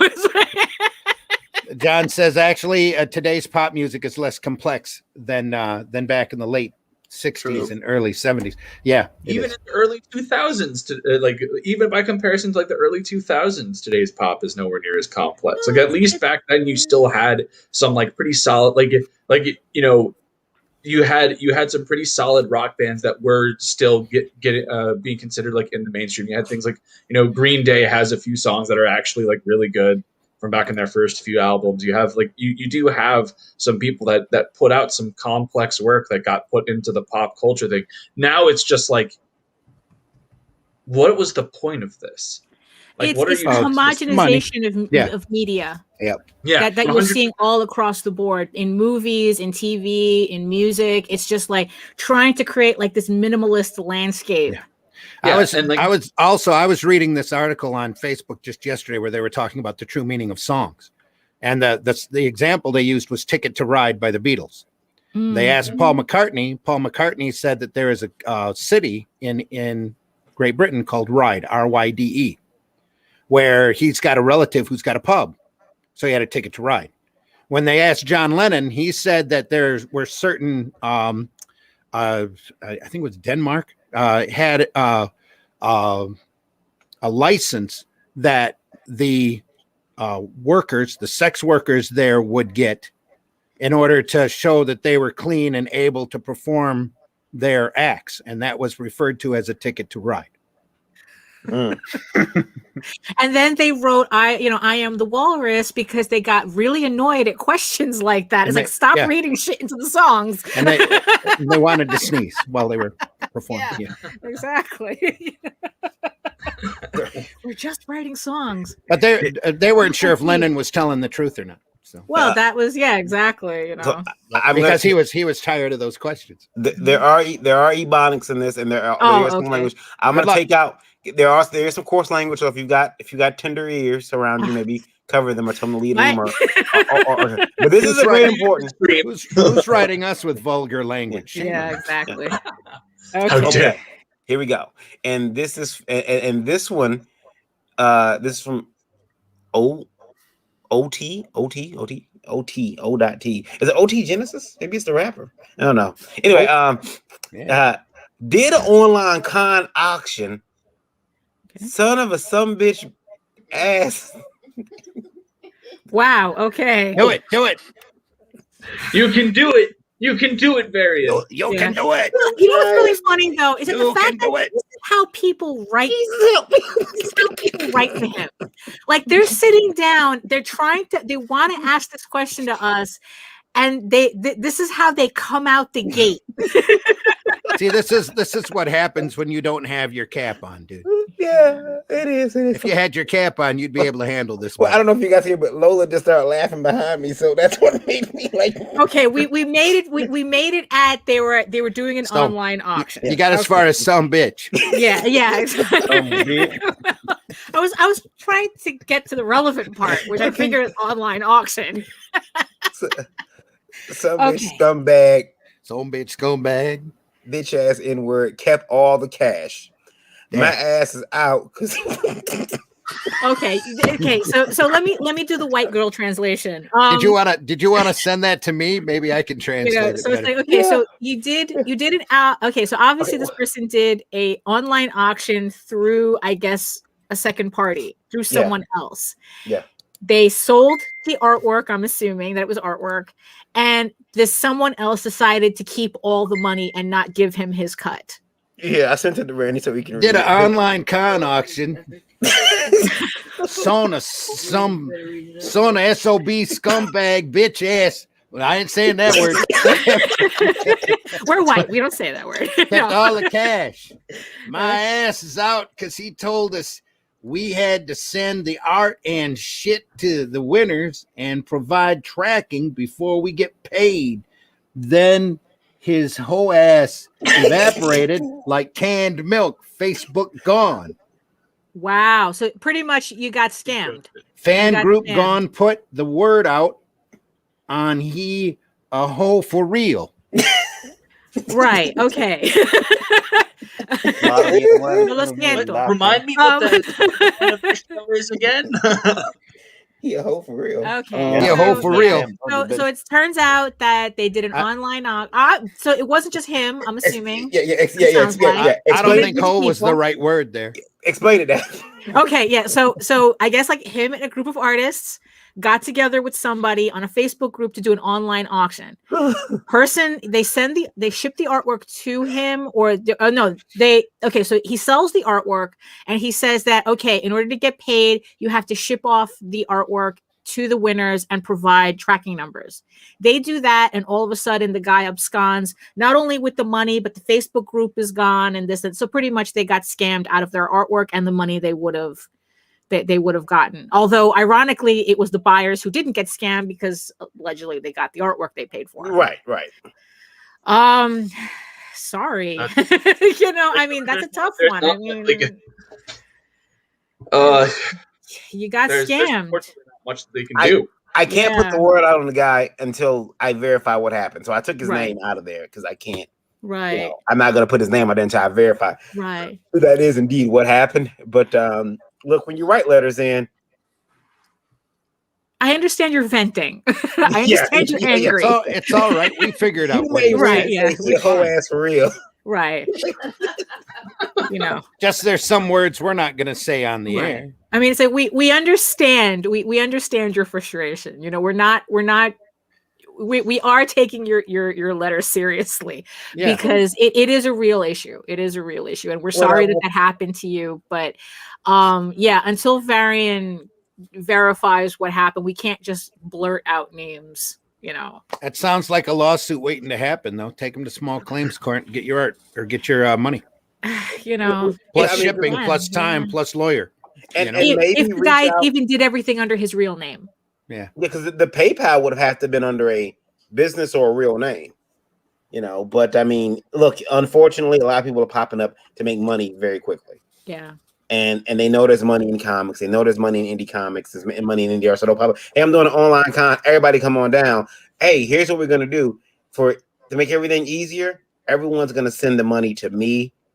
You guys can trust me, and then because I have people coming in to buy art. Imagine too. I mean, I hate to complicate the issue, but those people who bought art could have been his friends, so he could have got free art and money.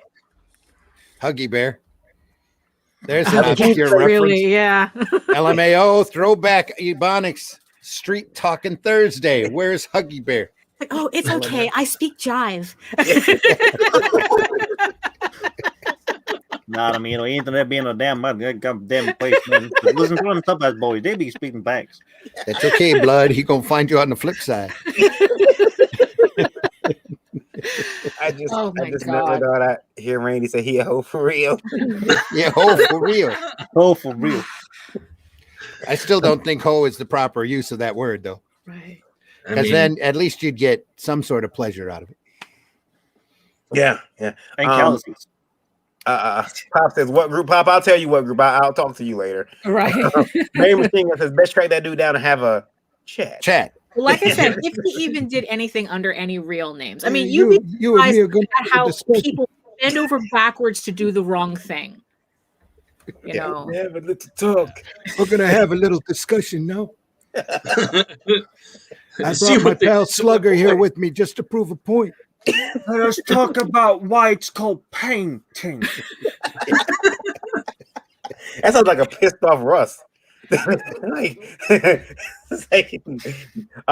already established we don't ever want to see a pissed off Russ. Yeah, we also want to point out that there are a lot of legitimate auctions out there that do have rules and everything's all on the up and up, but it only takes a couple of these bad apples like this to sour it for a lot of people. Yeah, for real. Yeah, it's the same thing with crowdfunding. If you don't hold to a certain decorum of ethics and business, that it's just going to spoil it for everybody. Russ, they pulled the invitation. Don't come at me. Oh, go ahead. What'd you say? Russ, they pulled the invitation thing. Don't come at me with that black belt, please. It's like, oh man, I've been in my fair share of scraps, but but Russ is definitely not somebody I want to fuck with. Yeah. Right, exactly. And I think I might. I don't know how tall Russ is, but I'm fairly certain that I have the reach. But like, it doesn't fucking matter. He does jujitsu, which is all ground. And you got the knowledge and the reflex that accounts for a lot. We only have that 12-minute mile going for us.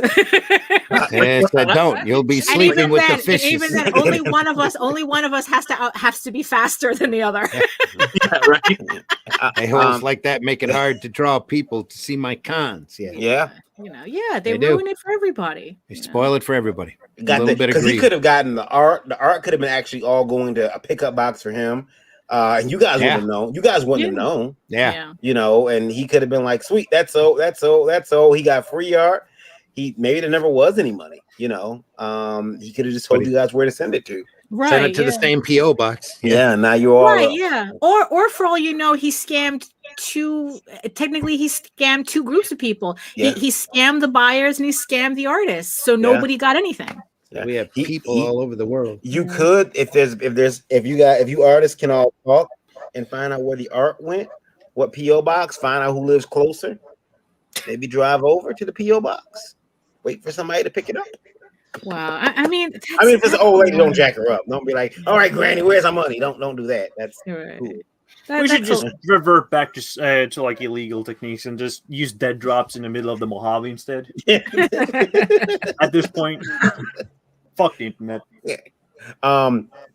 Russ says survival of the fittest is just running faster than the guy next to you. Right, yeah. So that's going to be me and Odin's strategy. Accurate. It's like that's going to be. It's like, okay, one of us has to run faster. I don't have to run fast. I just have to run faster than you. Yeah, because I can sprint real fast. But I might be able to outlast. Doesn't matter. I still got the distance. Just run downhill, guys. It's not a problem. Russ will get both of us. Bob says survival of the fittest is being the lion. Well, do got a bit of news that's gonna for people who, if you've been in the Michigan area, everybody knows. Hang on just a second. Hang on. Here we go. There we go. Breaking news. If you live in the Michigan area, there is a good chance that a gentleman with a very, very extensive Dan art collection. Dan Frazier. Yeah. Dan announced yesterday he was selling some of his art, his original art. He announced he was selling some of it. So if you are in the Michigan area, or not, you don't even have to be in the Michigan area. If you're just in, you contact him through DMs. He's got a lot of. I need to get a hold of him and tell him not to. Don't sell any of that stuff. Because not is there a reason? Yeah, he's run across some really bad health circumstances the last year or so. He's had a bout with cancer and a bunch of other things. He should not sell what he's got person to person. He should definitely take that to Sotheby's or to Heritage Auction. Oh, like that. Okay. Dan is the kind of person that has gone around and collected art for a couple of decades. Yeah. And he has some incredibly cherished pieces. I mean, we're talking like, the largest sketchbook that you can imagine.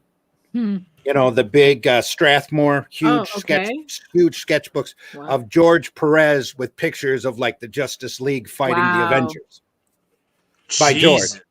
Yeah. And we're talking, and George and him were really good friends for a while, and like I said, he's got like he's got a beautiful Submariner sketch by Joe Sinat. He's got a phenomenal Sergeant Rock, I believe, picture by Joe Kubert. That kind of quality of art that he should not be selling person to person. Right. He should take it to an auction house. They should go through the pieces. They should allow the auction house to frame it, because that's going to take a small charge, but it'll clean up the artwork to no end, and let them put it up on worldwide auction, because it's the kind of pieces that would attract a worldwide audience. Yeah, he's got he comes on my table and he'll bring his collection. He'll bring like just some of his collection. Oh yeah, and he'll he open it would up. love doing that just to see your face. He'd come up and lay a sketch pad right on your table, and you'd sit there and start going through it and just. Yeah. Oh my god! Just the fact that he would take it out of the house. I can't believe this. Yeah. Oh, he takes it to conventions. There was. Oh yeah, loves it. There was I remember him putting it on the table. He says, "I want to show you something," and he flips through it. And he knows I'm a big Michael Turner fan, and he has his big commission for Michael Turner, and he shows it. I'm like, I know exactly what it is. I mean, the minute he flips it open, I'm like, why would you do this to me? And, right? Yeah, I mean that's the type of thing you connect it to like a handcuff. Or yeah, I'm like, first of all, Dan, Dan, I like you, but I may have to take this piece. This is my day. He would do conventions as Dan's dream and set up a gallery. Yeah, like a small gallery that you could walk through of some of the pieces. Oh, interesting. That were just because they're just that they're just incredible stuff, and stuff that you would never imagine. You know, George Perez doing a picture of Doctor Strange fighting Dr. Fate, and 2000 Zatanna fighting Scarlet Witch, that kind of thing. 2016, I sat next to him at con. They were going to print a book, an album of some of the best pieces that he had collected, and both Marvel and DC refused because it had their characters intermingling. Wow. I was going to okay, say again? Yeah, I was just wondering if some of those pieces could be going to the Heritage auction, if possible. That's exactly what I'm saying. He needs to get a hold of Heritage or Sotheby's and set up an auction through them. Because even though he's they're going he's paying them 20% and he'll pay them whatever to frame them, he's going to make out so much more in the long run, because there's so many collectible pieces there, depending upon what he's looking at getting rid of. Yeah. I did a color picture for him of just a lot of animals from the Captain Carrot version of the Justice League. That was fun. Has them all running from right to left. I sat next to him at con, and he at Motor City Comic Con 1 year, and I'm like, oh man, all this classic art is next to me. There goes my sales. But actually, it was pretty cool, because I think it attracted some people down there that they were would venture over to my table to see what we had. We had a pretty good year. I did work out something with him though. We will be going to visit and filming a lot of his collection too, with Indie Vault. We've been working on it. We're gonna do it before COVID shut everything down. But when COVID hit, okay, we gotta be 6 feet away from it. Now that those restrictions are starting to loosen in some places, now I feel comfortable enough to send people over with cameras to, chronicle. We'll go to maybe a sit down interview, talk to him about his collection, when he started building it. Right. That's a good thing to do. That's a good thing to do. This, Yeah. Because people who do this, they should be interviewed and archived and. Yes. Yeah. Yeah. I've joked with him that he has to give me everything though at some point. That's the price for this. Or at least the Michael Turner piece. At least the Michael Turner piece. I mean, gosh, don't I deserve it? Don't I deserve it? And I mean, no one champions for Mike Turner like me. I mean, maybe his mother does, but not outside of her, outside of immediate family. This guy. I got a big Michael Turner picture here. It's actually a picture of Michael Turner. It's not his art. I'm just kidding. No, it is. It's a picture. It's a Wolverine. Oh, you're a patron saint. All right. That would be weird if I had a picture of Michael Turner like this. No. He has a picture of Michael Turner on a body pillow. Yeah. Oh, Dr. Makura pillow. Fuck. Just hug it at night. Good night, Michael. That would make my wife really uncomfortable. Can I get a Michael Turner body pillow? You probably could. Huh? She said I can. She said I can get one. All right, it's going down. Oh, you didn't? I thought you said okay. What did you say? I whispered it. I just sent a message to Dan. Don't be stopping my dream, Rand. I'm trying to get that Turner cheap. What's wrong with you, hater? All right, buddy. That's called dry snitching. Well, I'm telling you, Dan wouldn't sell unless he desperately needed the money, because this is something that he's cherished and has done for decades. So I got 40 spankies on that Turner. How dare you, Randy? oh, that's not. That's good. It's not pretty. You can't even buy a section of his sketchbook. That Really. How dare you? Leftover Maybe you drawings can get like that a is a blank state corner or frame. something. Yeah, for that much Your money. money not good here, sir. Yeah. Look, I just wanted I'm trying to get some Turner, man. All right, that's all right. You want a Turner body pillow? Depends on if it's two-sided or not, right, Jay? Yeah, exactly. I could put Turner on one side. Oh, and I know a place that makes them. So Yeah, see that we can get this done. I can get Turner on one side, stand on the other. Be awesome. Oh my goodness. They have this warming gel you can get to. You hold it warms. Oh, it's great. I apologize to all the 72,000 people listening to us right now. It was an early look. It was a rough morning. This is what Varian does when we don't leash him in. So yeah. He doesn't have his cap on. That's the reason. I don't have my hat on. The hat keeps the dirty thoughts away. But yeah, How dare you? he was thinking taking it to Heritage. So is that what he said? Yeah. Good. Yeah. I got the inside track, Randy. I got okay. the track flowing. Time getting that Turner for $40. I'm not getting a Turner for $40. Don't everybody start giving, hey man, you take advantage of a guy. No, I'm not getting a Turner for $40. I'm gonna do like everybody else who has my Turner art. I'm gonna steal it from Aspen. See, run out to Aspen. And tell you what, some other original art. I want to break this story right now. I have receipts of Michael Oden acting improperly online. Receipts. He's gonna send me some of that Embrace art for $3.99. No. First of all, prove it. Right. Put it on the screen right now. No, it's like no. If Odin did anything, he like made me all cry, sending me preview artwork of those pages, and I says, no, don't. This is so sad. So first of all, the art that we have up on the campaign is super cheap. It's $150 for a page of original art from the interior of the book, no shipping cost, and you get a copy of the book. So if you can't afford that, that's on you, because it is super affordable. There you go. Artwork is a luxury item, whether you like it or not. No, they're NFTs. No, they're not. No NFTs. Not, like Dean. No, that's what. Dean did, that all crashed anyway. So. No. Listen. It hasn't crashed. Original DC art just said, "Don't you dare." Original art as a physical property is still a non-fungible token. Yeah. Yeah. That's even more fair so enough. because Point is that initially Dean was doing the art digitally, but his pencils look amazing untraditional, and so he's we switched it over, so he's penciled every page since page 12, I think 12 or 13 is where we started actually doing traditional art. So we have 10.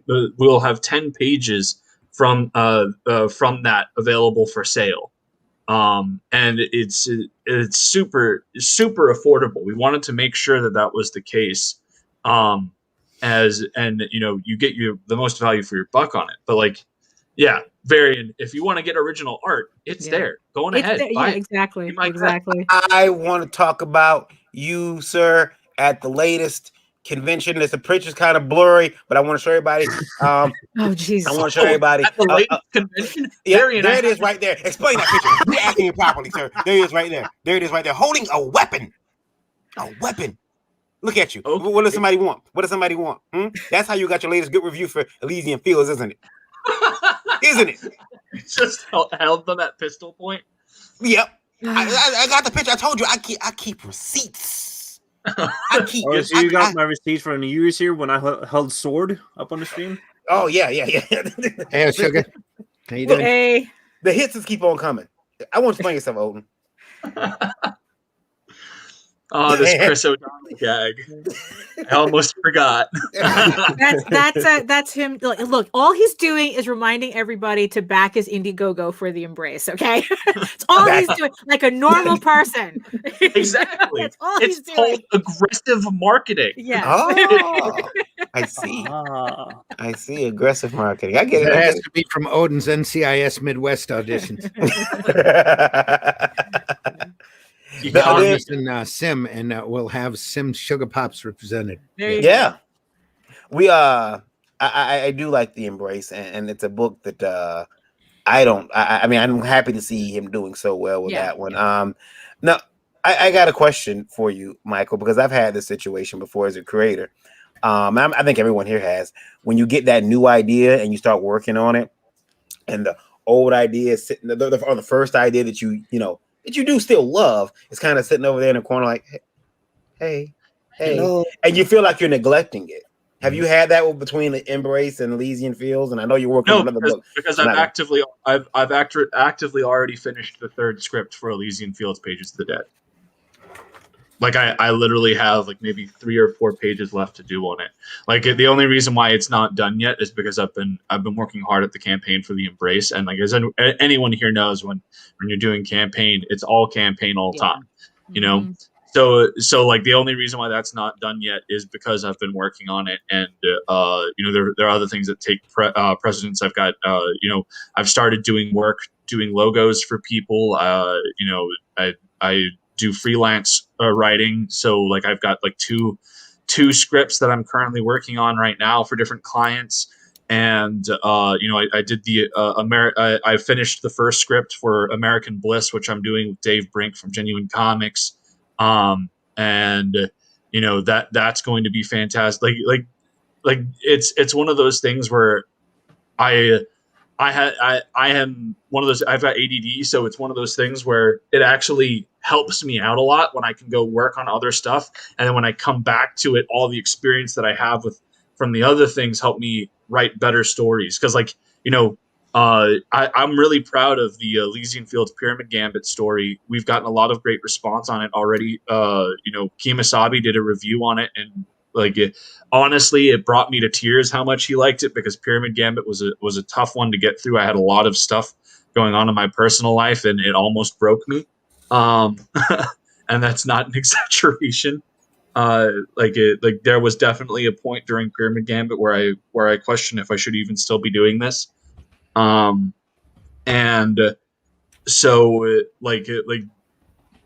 It was tough to get through, but I got through it, and we're getting the books out there, and people are loving it. But as great as that story is, Pages of the Dead is going to shit stomp it. And that's what it's all about, is you're constantly trying to one up yourself. And the best way for you to do that is take a step back, get some perspective by working on other things, and then come back to it with a refreshed perspective.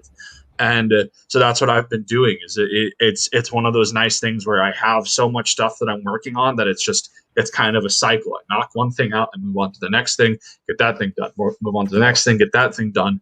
And then I just keep going around, and eventually I will get back to the Elysian Field stuff, and then all the perspective that I have from improving and getting work done on all those other things comes back to Elysian Fields, and then comes back to the Embrace, and then comes back to American Bliss, and then comes back to this and that and the other.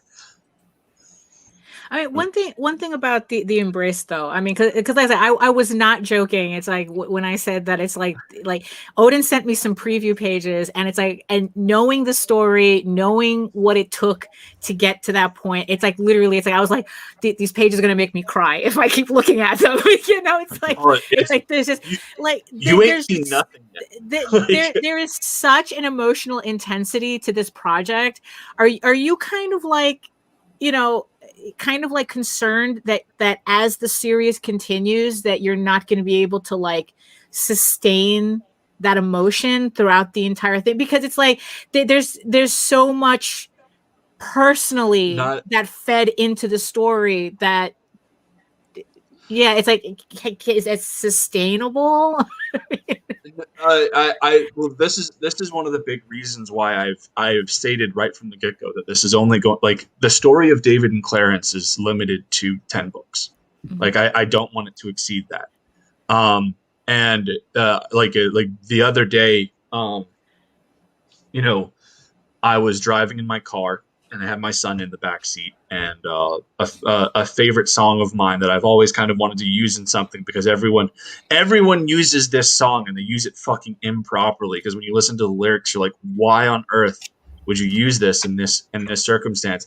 And so I just had like a random playlist come on, and this song comes on, and there's a specific lyric in the last verse that, like, all of a sudden it just clarity, and I wrote the end of the embrace. I have how the book is going to end, and I sent it to Dean, the artist, and he literally just sent me like 6 fucking tear up emojis. It's like, why would you do this to me? Right? Yeah, exactly. Yeah, exactly. and so like the thing is that at the end of the day, you know, when it comes down to write, and this is why I create writing playlists for music, is there are songs and everything that, like, for me, trigger these kinds of emotions and put me in the right headspace for it, and remind me of the things that I need to feel when I'm writing a particular scene. So no, like, I'm not super worried that, you know, we will lose that emotional weight throughout the series, because I'm very focused on, you know, what the embrace is, what the core of its story is all about, and what the like how this book is ultimately going to be about, you know, Clarence being reminded of what it's supposed to be a father, and being reminded of this role. Like at the beginning of the embrace, we see Clarence at his most deconstructed point. We see him at his lowest moments, and the rest of the series is going to be building him up to be the dad that he was before, and make the tough choice that a parent should make. And that Nefarious is in the chat and is reminding me that about the glowy hands. So not to be off track, but Dean James, our my co-creator and artist for this book, really wanted to get glowy sticky hands, like, you know, the ones that you like come with like the string that you can just like toss at things. Well, he found them that were glowy and glowing, like that are like pale and glow in the dark and everything. And so now we unlocked here when we cross 7K, everyone's getting glowy sticky hands. That's funny. So that's funny. At least you have a sense of humor about the whole thing too. and like that's the whole thing, is that like yes, this is a sad book, but it's also like there are a lot of dark themes in the embrace. But the beauty of it is that, you know, at the end of the day, this is a superhero where a solid chunk of the personality comes from an 8-year-old kid. It's not like he's this vengeful spirit that just wants revenge and is angry. It's not like, and that's the way that it differs from the Crow. It's like, you know, the Crow is all about, you know, Eric coming to terms with his anger and releasing his anger through the revenge that he's getting on these villains. No, this is a story about a son who saw his dad broken beyond repair and comes back to save him. And so this isn't about revenge. This is about justice. This is about allowing Clarence to have this clarity and finally close out this chapter in his life and move on without tarnishing the person that he was when David was alive. And that really is the difference between revenge and justice, isn't it? Yeah. And it plays a really big role in the book. And you know, as the series progresses, you know, it's going to be Clarence's job to step up and realize that maybe allowing David to be in this darkness and to being drenched in all of this, it isn't the right thing for his son. Because at the end of the day, he's still like, yeah, he's a spirit. He's an 8-year-old boy, and he shouldn't be exposed to this kind of thing. And so that's going to be the big part of Clarence's journey is learning how to let go. I have a question for you, and you've been a big advocate of recently, especially for Indiegogo versus Kickstarter, because you said before, it's well documented, you don't like some of Kickstarter's business practices. Correct. And you know, I respect that, and because you have a basis, you're not like, oh, I don't like Indiegogo, I don't like Kickstarter because these guys are on it. It's, hey, I don't like the business practices. Right.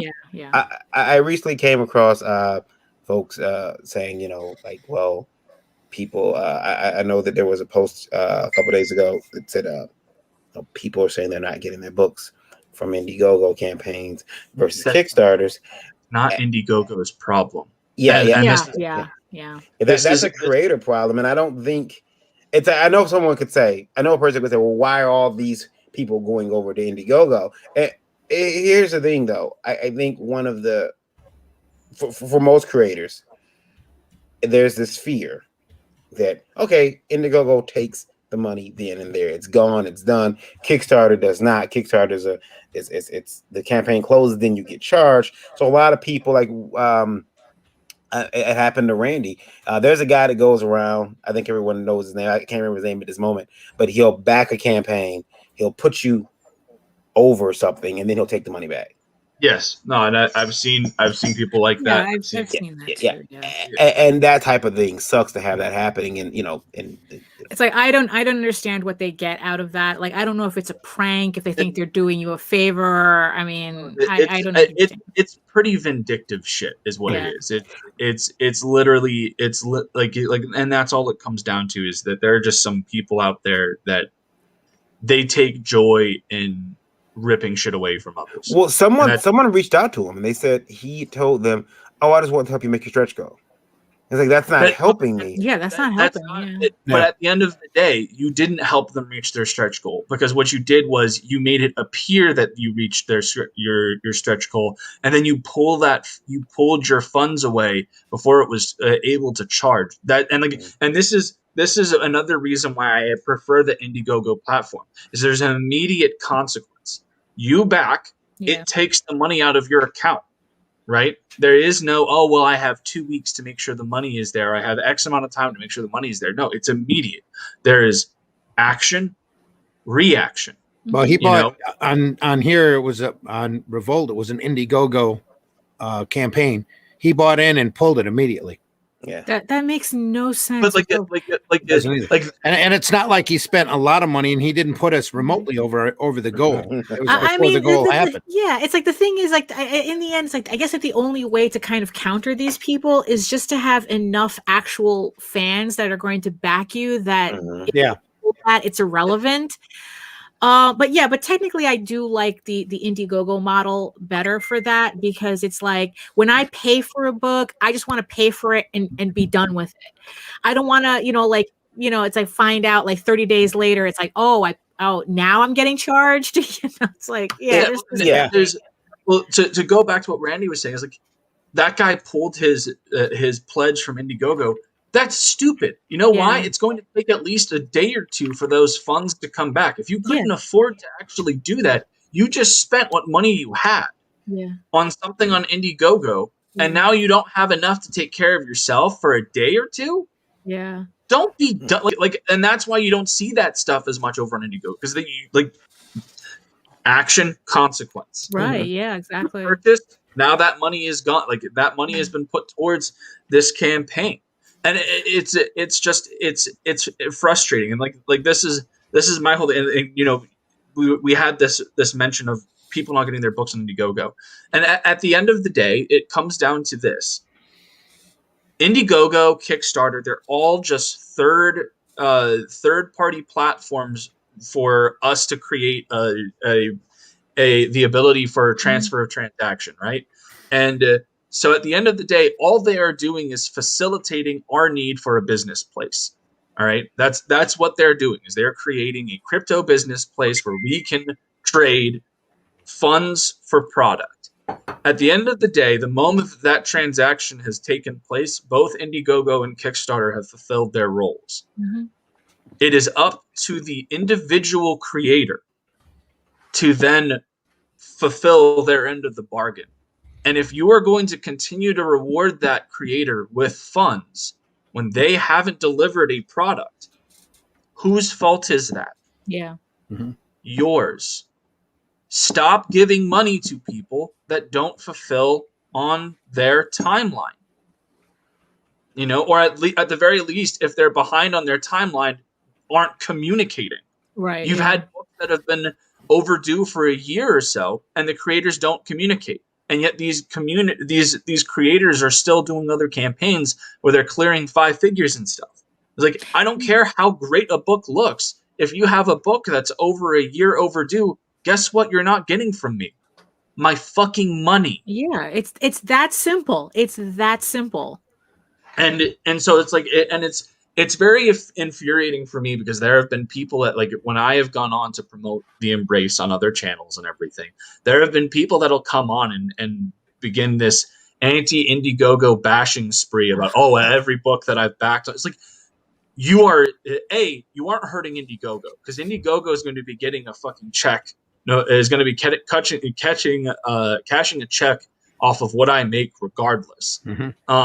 And I've already funded, so like, you're not hurting Indiegogo. You're hurting me. This is an attack on me at this point. Mm-hmm. You aren't making some big stand for anything. Right? Yeah, I'm doing an activism. Yeah, like, you're hurting me.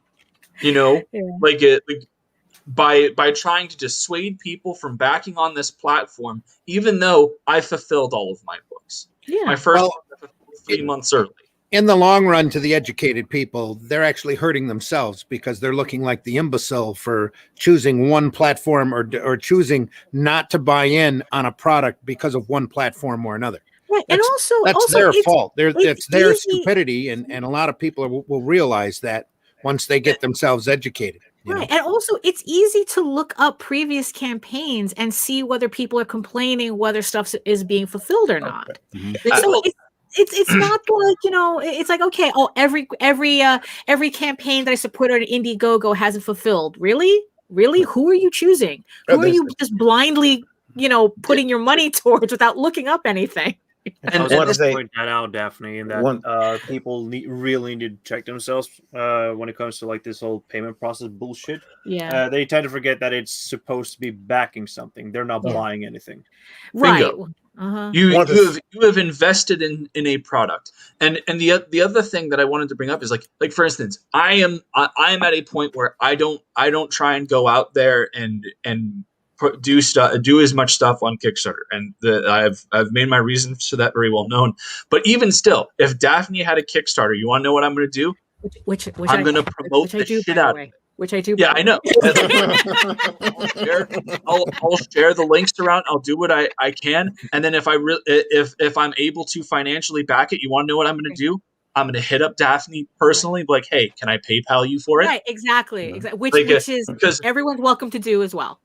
Yeah, because at the end of the day, my issues with Kickstarter, not Daphne. Yeah. And here's the thing. And thank you for the support, Odin. By the way, I want to say hi to a couple people in the chat. We have Nefarious in the chat. We got the Flock Comics. Sugar Chris is here. We said Nefarious is here. And am I missing anybody? John Celestra, yeah, Genuine Comics. Indie Vote Radio question for you guys, or statement rather. Oh crap, I've lost it. 1 second. I'm sorry. Crap.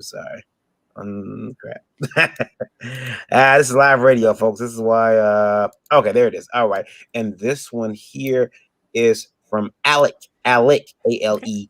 He says, some people, and this is in regards to he's listening on Indie Vote Radio.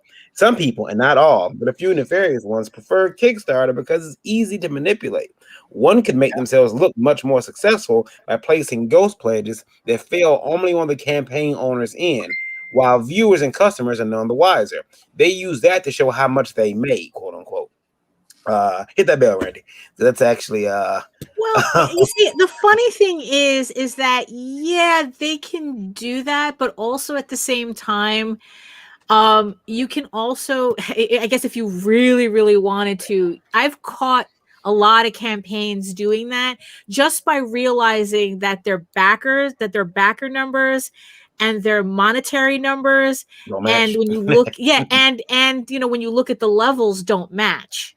like there would be like huge gaps. So you knew that they were trying to play around with something. But you know, it's like, yeah, Kickstarter, you know, yeah, there's certain things that I like better about Kickstarter. There's certain things that I like better about Indiegogo. But yeah, I mean, in the end, it's all buyer beware, really. I mean, it's like you need to pay attention. If this is a concern for you, you need to pay attention to what you're looking at. Yeah. I'm sorry if I seem out of it. I am working. That's all of us. I'm working on the Indie Vote Award site right now. We're putting up our new sponsors and everything. So it's been I'm doing that while I'm doing this. Sorry. Are we putting up Mix'em as our sponsor, our new sponsor? Mix'em and Blick Art Materials. Oh yes, I've decided to actually back the award show, which I'll be working on today. There'll be some new information coming out about that as well. And you know, but here's the thing, guys. You know, at when it's all said and done, people are really starting to irritate me with having to pick a side on everything, you know, and trying to vilify the other. So because they're trying to make everything into a morality play when it's not. Yeah, so like it's like, oh well, it's their way of virtue signaling. They want to make themselves feel more important because they're backing the right side.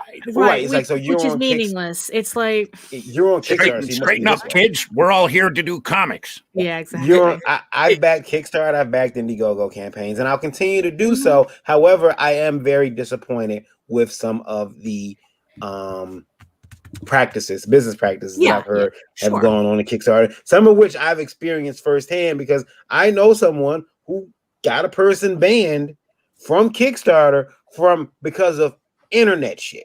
Right.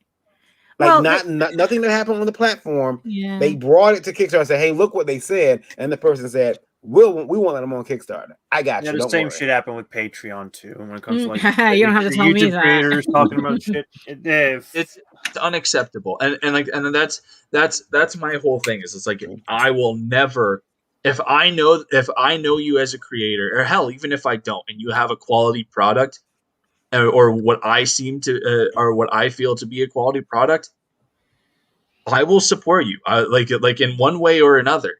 Like at the end of the day, I don't really want Kickstarter to get my money, but that doesn't mean that I want Daphne or anyone like that to lose out on theirs. Yeah. So what I'll do, share the shit out of it. And again, if it's something where I can reach out to them and ask if I can do it through a PayPal thing, I'll do that. If I don't know the guy at all, don't know a guy from Adam, I'll suck it up and I'll back the Kickstarter campaign. I literally backed 2 Kickstarters here. I think it was last week.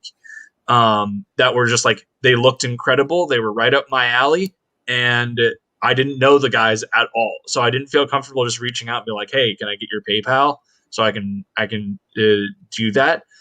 But like at the end of the day, is like that's what it's about. Like every single person here is an indie creator. Every single person knows how hard we fight for every dollar that we get, and there's no reason to be going on other people's streams in the comments to talk shit about one platform or the other, because at the end of the day, we are the representations of our IPs.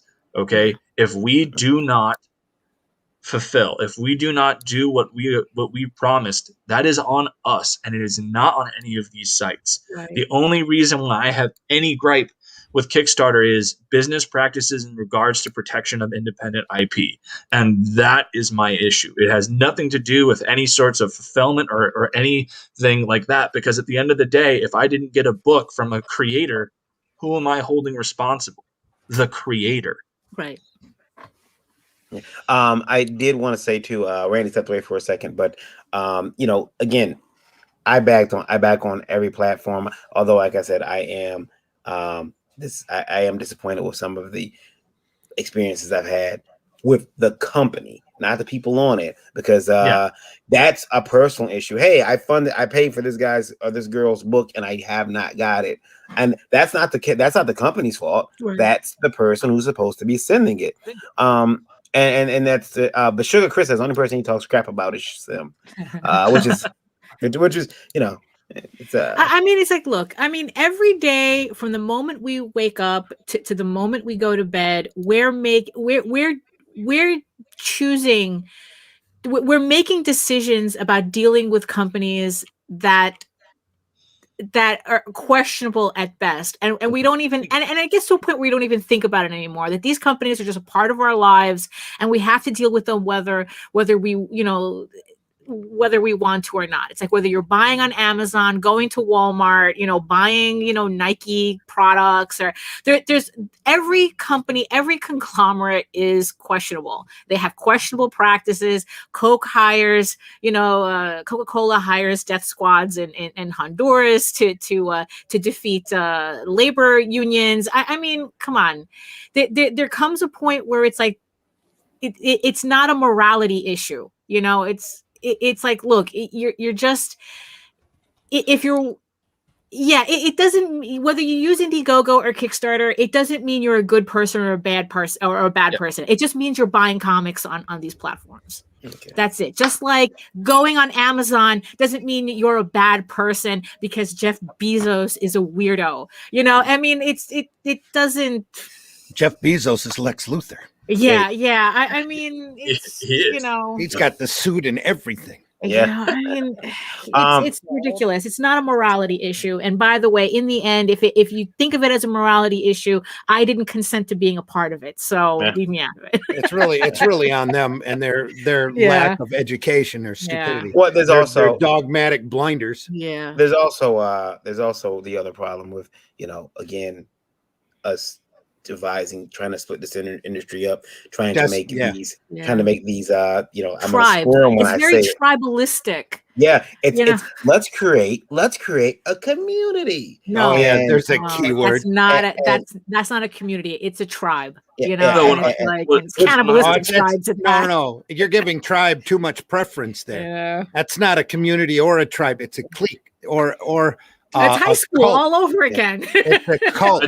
Randy, you feel a particular way, Randy, about and we've been talking about it. Well, it's so easy anymore for everybody to run out there and slap labels on crap. Yeah, exactly. And then say, "Hey, we're all underneath this umbrella. We're all this." And what are you doing? Labels. They don't have to either explain or defend. They just roll these labels out, and then it's like they depend on your imagination to fill in the blanks. They don't do anything. And again, labels go back to stereotyping. Mm-hmm. Stereotyping, and we've been so I'll be right back. Mm-hmm. Oh, you now you're leaving. Well, when you're muted, Varian. No one. Now you're muted. But anyway, I didn't blow my nose is all. Oh, you get these labels are stereotyping, and we all know what stereotyping is and how that leads. That leads to wrong cultural ideas, attitudes, and preconceived notions that are wrong. We go up here and we want to call ourselves a community. I'll tell you what a community is. A community has gates. A community has gatekeepers. A community has HOAs that watch how tall your bushes are and whether your flagpole is in the right position or not. A community has on your porch. A community has an Edith Gladys Kravitz across the street who's watching you 24/7 to see what you're doing in your own house so that they can go out and call cops or whatever on you and tattletale or do whatever. That's what a community does. We're here as an industry. We're a business. We need to make money, exchange money, and make entertainment. We are making things. People that are in a community aren't making nothing except more anxiety for each other. More stupid rules that they want everybody to follow. We're an industry who's making product, entertaining people, and exchanging funds and rewards for that. If you think you're in a community, you better look again, because more than likely you're in a clique or you're in a cult. Yeah. And if you're in a cult, you got a problem. If you're following somebody blindly out there, you need to watch what you're doing, because you're not thinking for yourself. If you're not this, or we don't follow them because of that label, we don't follow them because of this label, you're wrong. You're not thinking correctly remotely. And you're not expanding this industry. You're not doing anything to help this industry at all. You're out. and I lost my train of thought just a second here. You want to be careful if you think you're in a community. Who is your HOA boss? Yeah, really. If you're there, who is your Gladys Kravitz? If you're there, these people are toxic. They need to be left alone or pointed at as the weirdos that they are, and you need to turn your back on them and do industry. That's what I'm here for. I'm here to make comics. I'm here to entertain people. I want to make a living doing it. I really do. I want to make more than a living at doing it. I want to sell my IPs. I want to have my IPs out there in front of as many people as want to look at it. That's why I'm here. I'm not here to be a freaking community, to be a cult leader, to sit here all day and go, follow me all the time. No, I'm not here. I already have people to help them do this industry as well. It's an industry. Communities. Come on, folks. Seriously. Okay. You're not a community. You're a cult. You're a clique. Or at the very least, you're a stupid label, and you need to walk away. But you know, I already have a family. I already have my friends.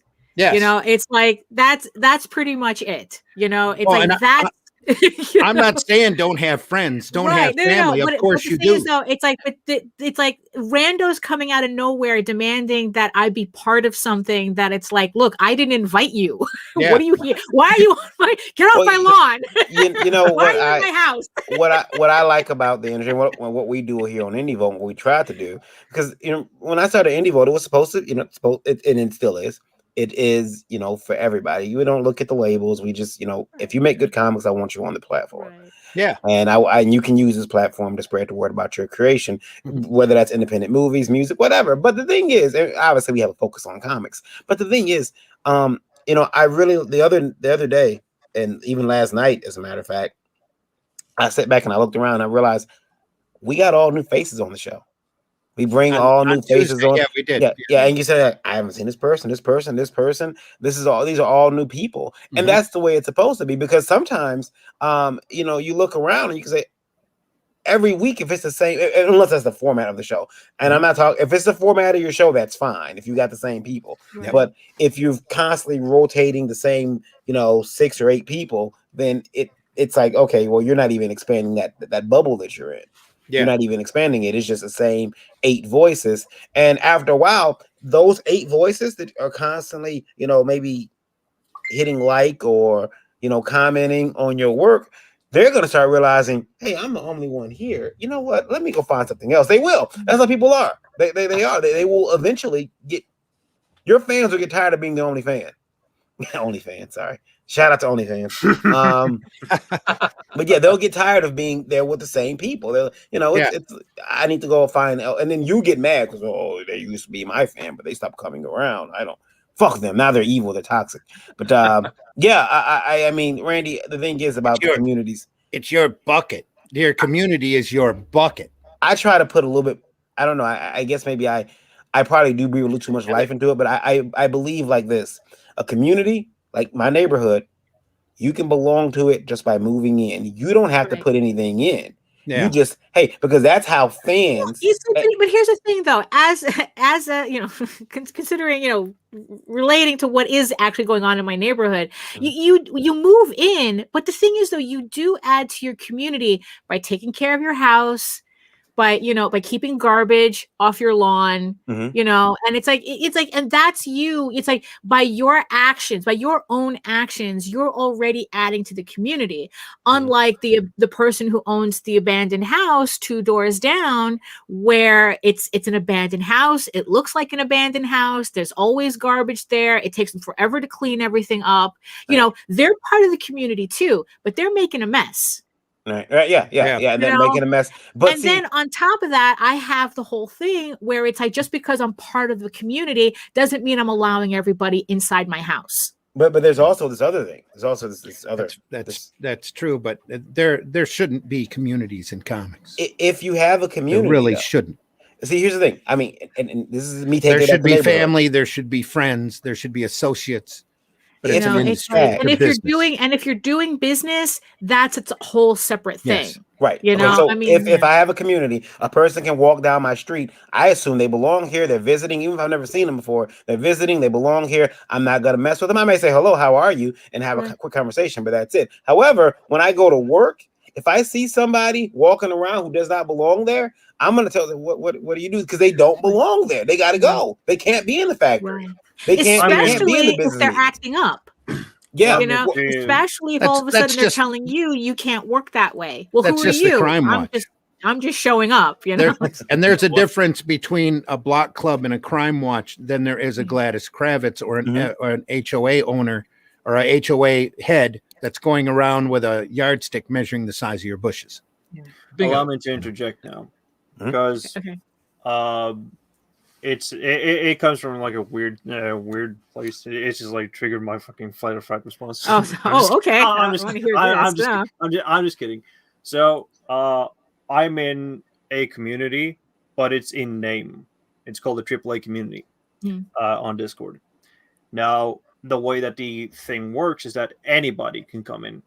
Anybody can work, and anybody could come in and critique. That's a discussion group, though. Yeah, that's a discussion. See, because we work with comics there too. Mm-hmm. And the thing, like the way that I perceived it, is more or less like a family sort of like coming together, and it just like fills up with more room, fills up with more people, and they can either like sit by and lurk, or they could work with us. It's like a trade association. Yeah, sort of. Yeah. So, but people get more like intimate. They know them intimately through the profession that they want to work with comics, right? Either being on a hobby level or on an industry pro level. Well, yeah. So, while it's in name, it's sort of become more of a trade association with familiars that you will train yourself to become to like finally exit one day if you want to.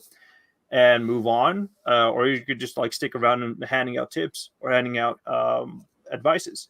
Mm-hmm. And there's no like the true self-policing, but the main intention there is to make comics specifically and only there to make comics and have creative discussions. Because if you come there with toxicity, it just creates competitiveness or instill hostility, so that the mods will have to regulate other people all the time, especially or like specifically data user. But I just see them as my as family, because friends are the family you choose. Yes. Right? The people that are in the Revolt book, for example, aren't a community. They're family. They're friends. They're people that we've had on the show that we like, that we want to show their stuff off with.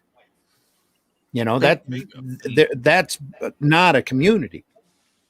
And so I'm gonna chime in one last thing, because I've got to go and take care of some errands. So I want to, but you mentioned, bring up competitiveness. Look, man, as Randy is saying, this is an industry. Competitiveness isn't inherently bad, and in fact, it's what drove a lot of the independent guys back in the 90s. Toxic competitiveness. But what I think, I think Jake is talking about is stepping on one another in order to be bigger than the person you think you're stepping on. Yes. Bingo. And I just wanted to make sure that is effectively established for the people that are listening, because like, competition is what drives this. The drive to want to exceed and make a better book than your last one, or even look at somebody that's doing something similar. We're like, oh man, that's really cool. I've got to one up that. I've got to because like that's how you progress. Yeah, but it brings out the best of you by competing with familiar people, Yeah, exactly. There you go. Yeah, it makes a better you. It doesn't make a worse for somebody else. Thank you. Yeah, exactly. It makes a better. It's like the community.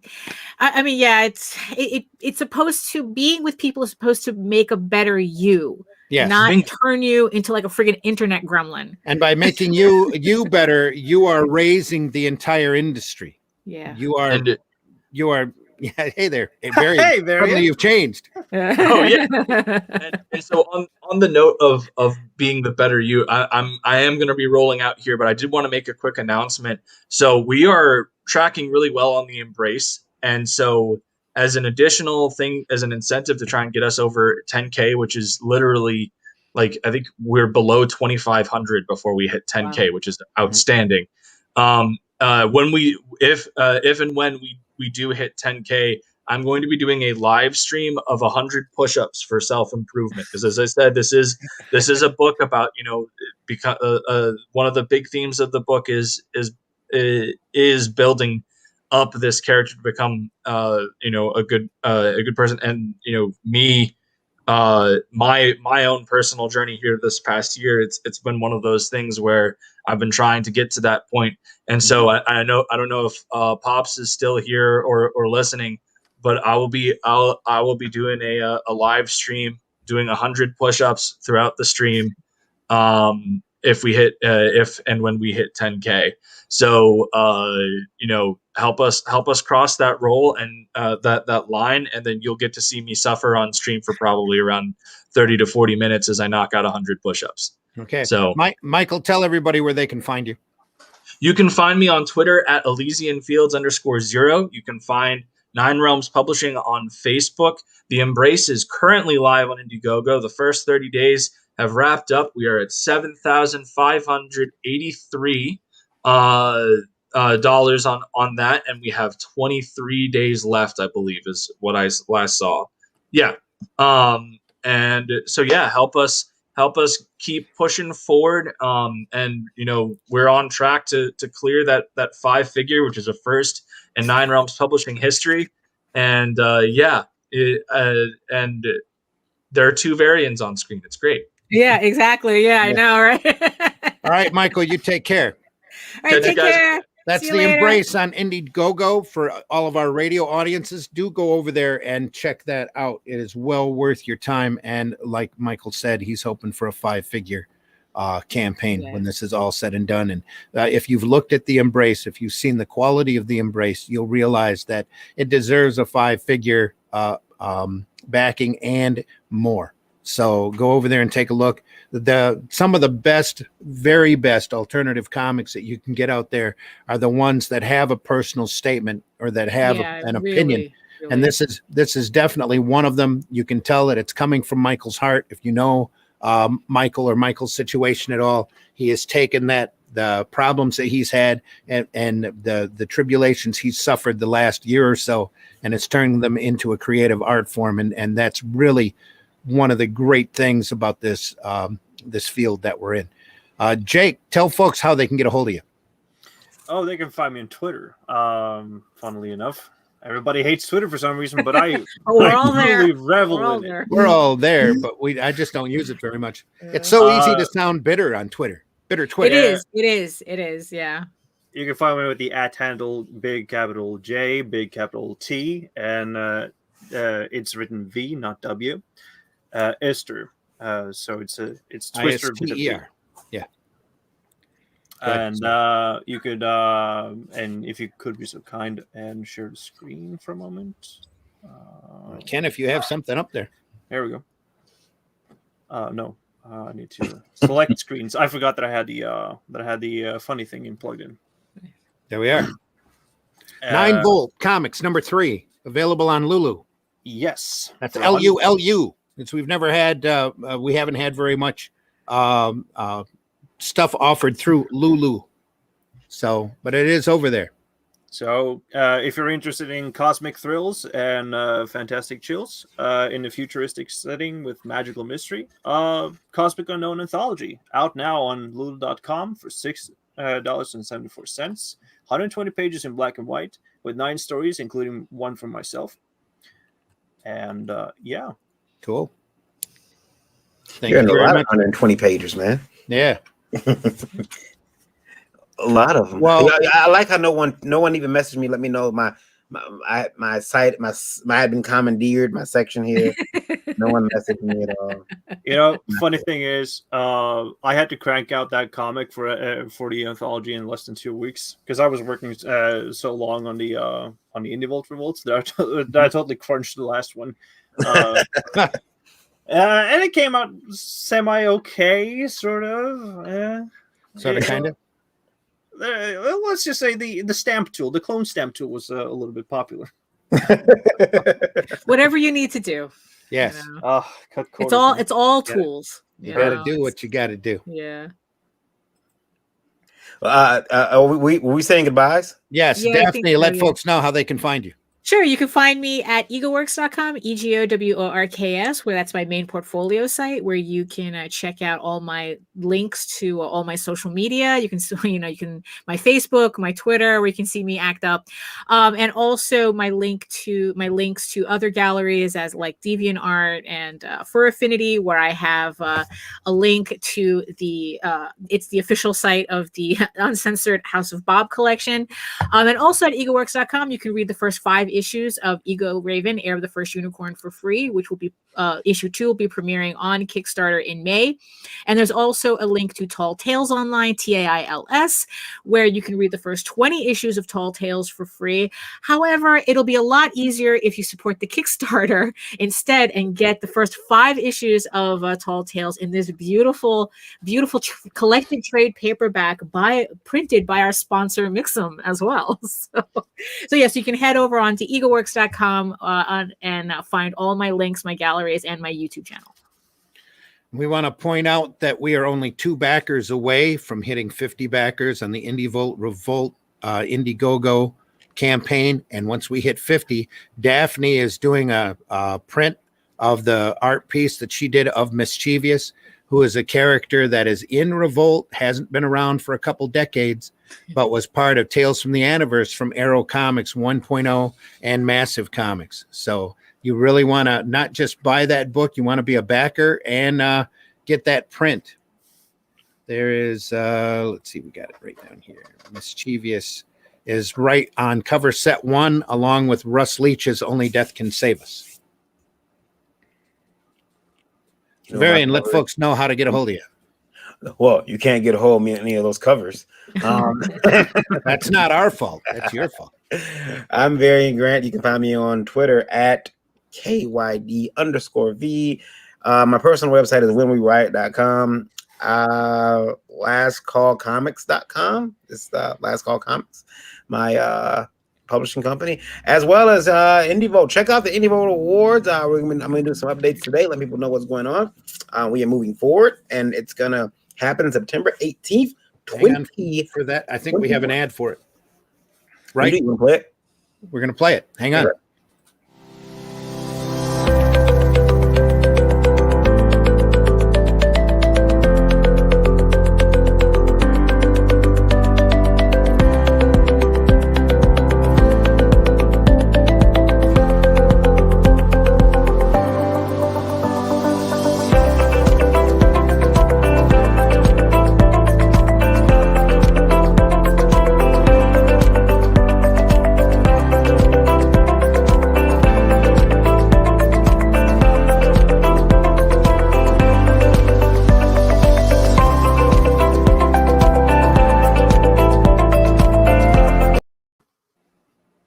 That's IndieVoltAwards.com. Right? You seem to be muted. Varian, you're talking, but nobody's hearing you. Oh, am I? Okay, I'm sorry. There we go. Yeah, there is a small donation or submission fee, but that money will be donated to Autism Speaks, which, we've been, they've been very supportive of us, and really wanted to make sure that we can give them something to help, their cause.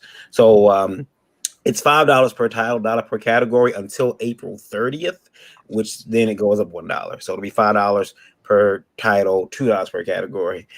We didn't want to charge a submission fee, but we had to. Mm-hmm.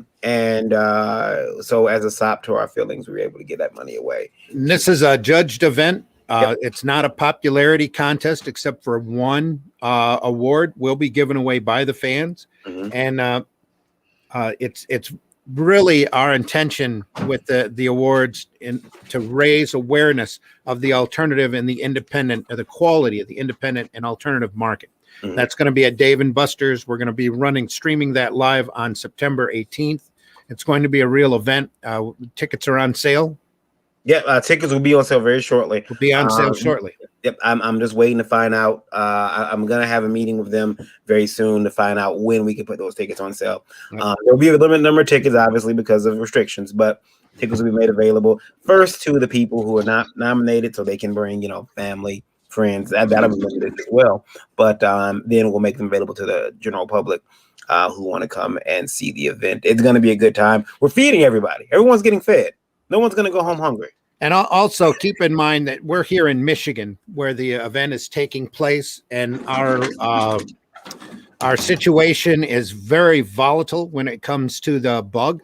Mm-hmm. So we don't know what kind of restrictions we might be facing and how many we will or will not be allowed to have at the event. So when the tickets become available, do get on that as fast as you can.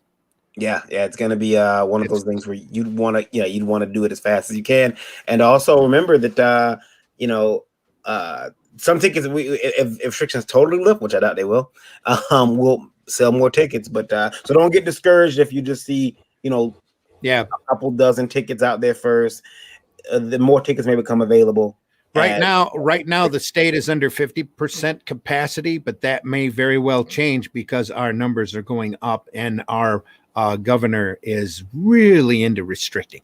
Yeah, but the good news is Facebook has cleared me to stream it live on Facebook. So awesome. It will be streamed live on Facebook as well as on our YouTube channel. But it's going to be like a 2 hour or so event. It's not going to be like this. There'll be before it'll be an event. Yeah, it's an event. So you guys need to check that out. Looking forward to it. I'm excited about it. September 18th, 2021. Starting at 7 p.m. I believe 7 p.m. that starts, and it's also going to be the first Indie Vote Comic Book Hall of Fame. It's going to be great. Independent Comic Book Hall of Fame. It's going to be awesome. We got 3 to 4 people. I'm waiting to hear back from the last person because I'd rather do this one video package. Just one. That's all I need is one person to say, okay, I'm in. We want those guys to all be there, though. So all those guys and gals to be there. So we're going to make sure that happens in the most professional way. What? No go-go dancers, though. No go-go dancers. Oh, we make no promises. Also, guys, if you get an opportunity, please go check out Lore over on Indiegogo. It is funding now. She just crossed $700. Our own indie princess just crossed $700 with that book 3 days ago. 23% funded. So she's really excited about that. Yes. $700 just sitting on a butt. How about that? We have a trailer for that. You want to run it? Sure, I can run it right from. Oh, yes, that's it. Yeah. We're already a half an hour over, but it all started with an invite.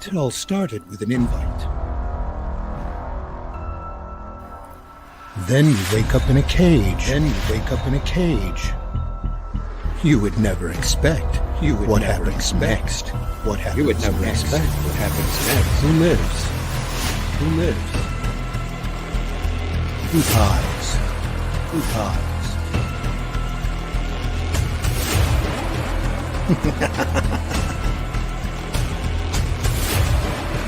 Are you ready to get lured?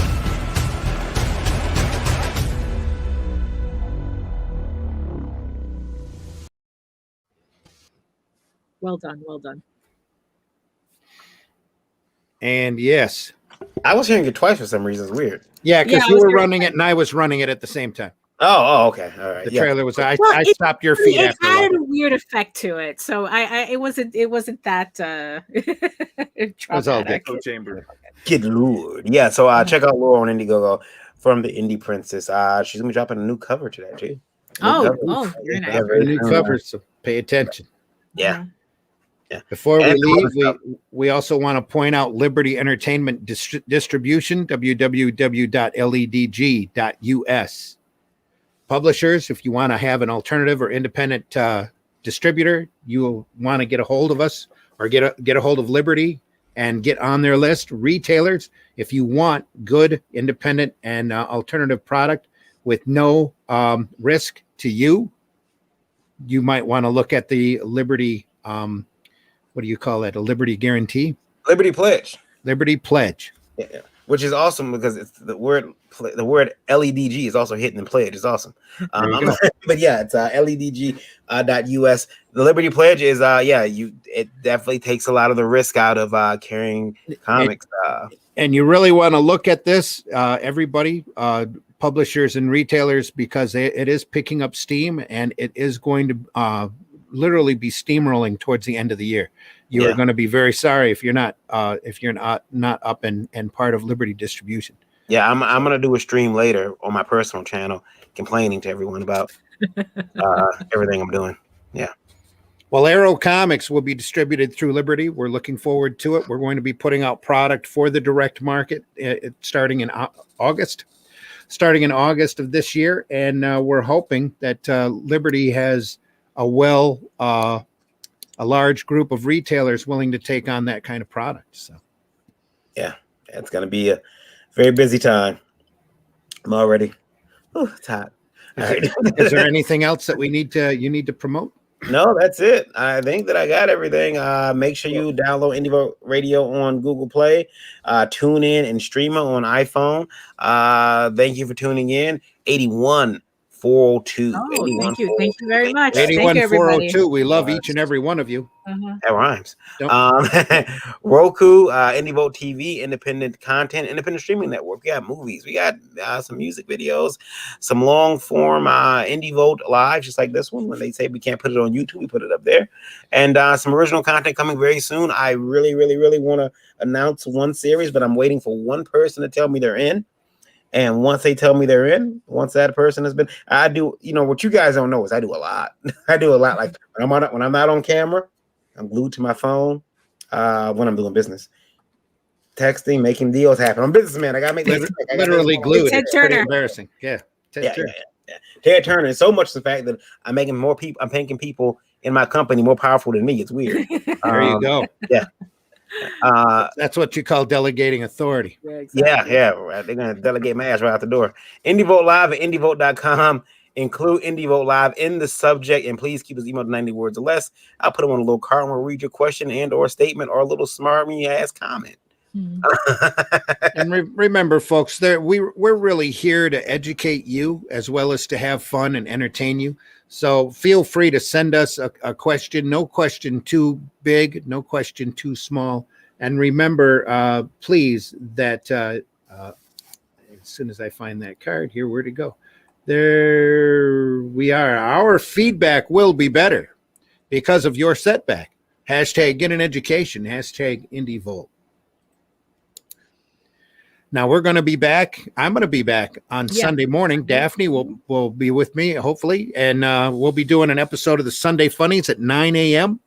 where we talk about the fun and funny books. We try to talk about the more lighter and whimsical side of things. We try.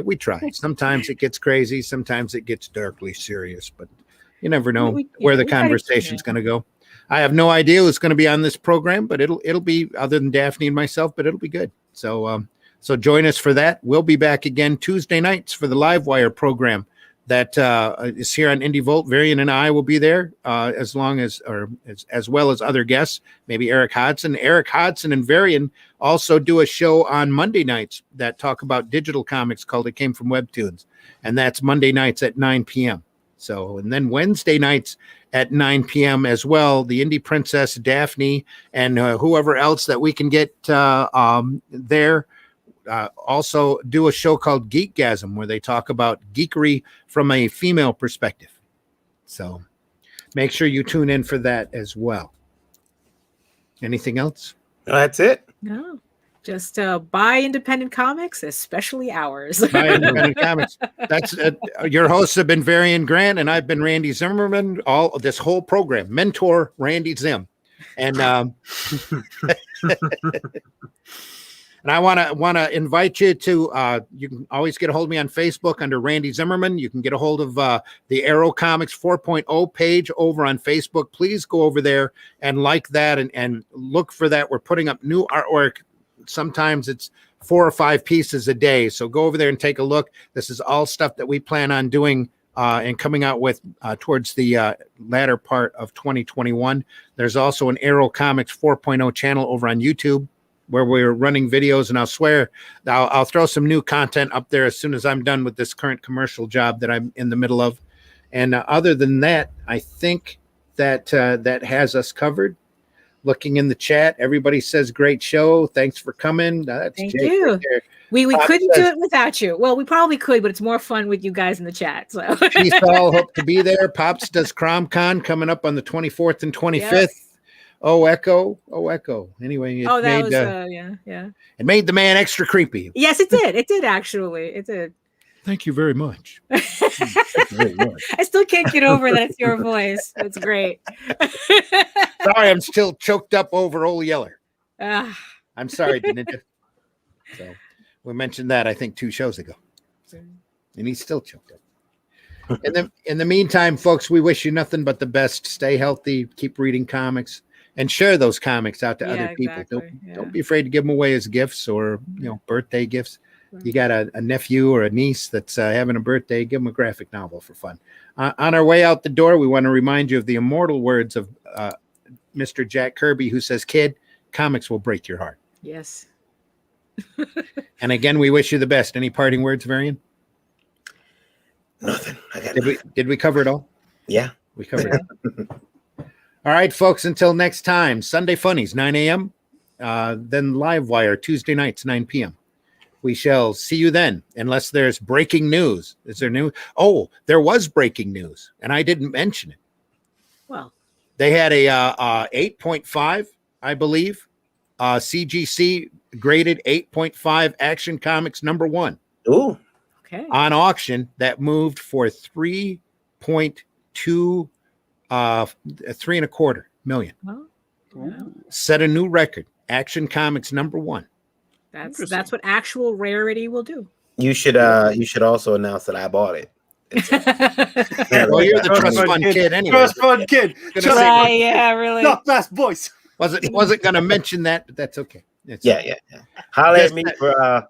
You never know how valuable your comics are going to be, folks. So take care of them and enjoy them and collect them and slab them if you have to. So. What is that? That's why everybody needs to go back lore now. Yeah, that's exactly. why you need to go back. That's right. You need to back lore. You need to back Revolt. Especially when you need that to new back cover Tall Tales. drops. Yep. Oh yeah.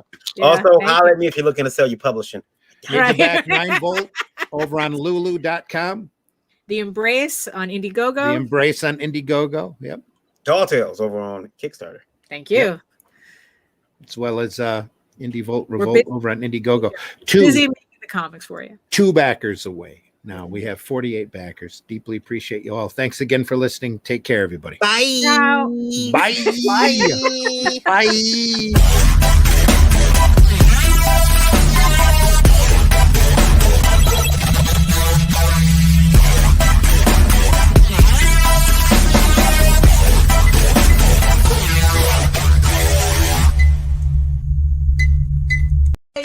Yay! Think about what you've accomplished. Do you draw the Flintstones?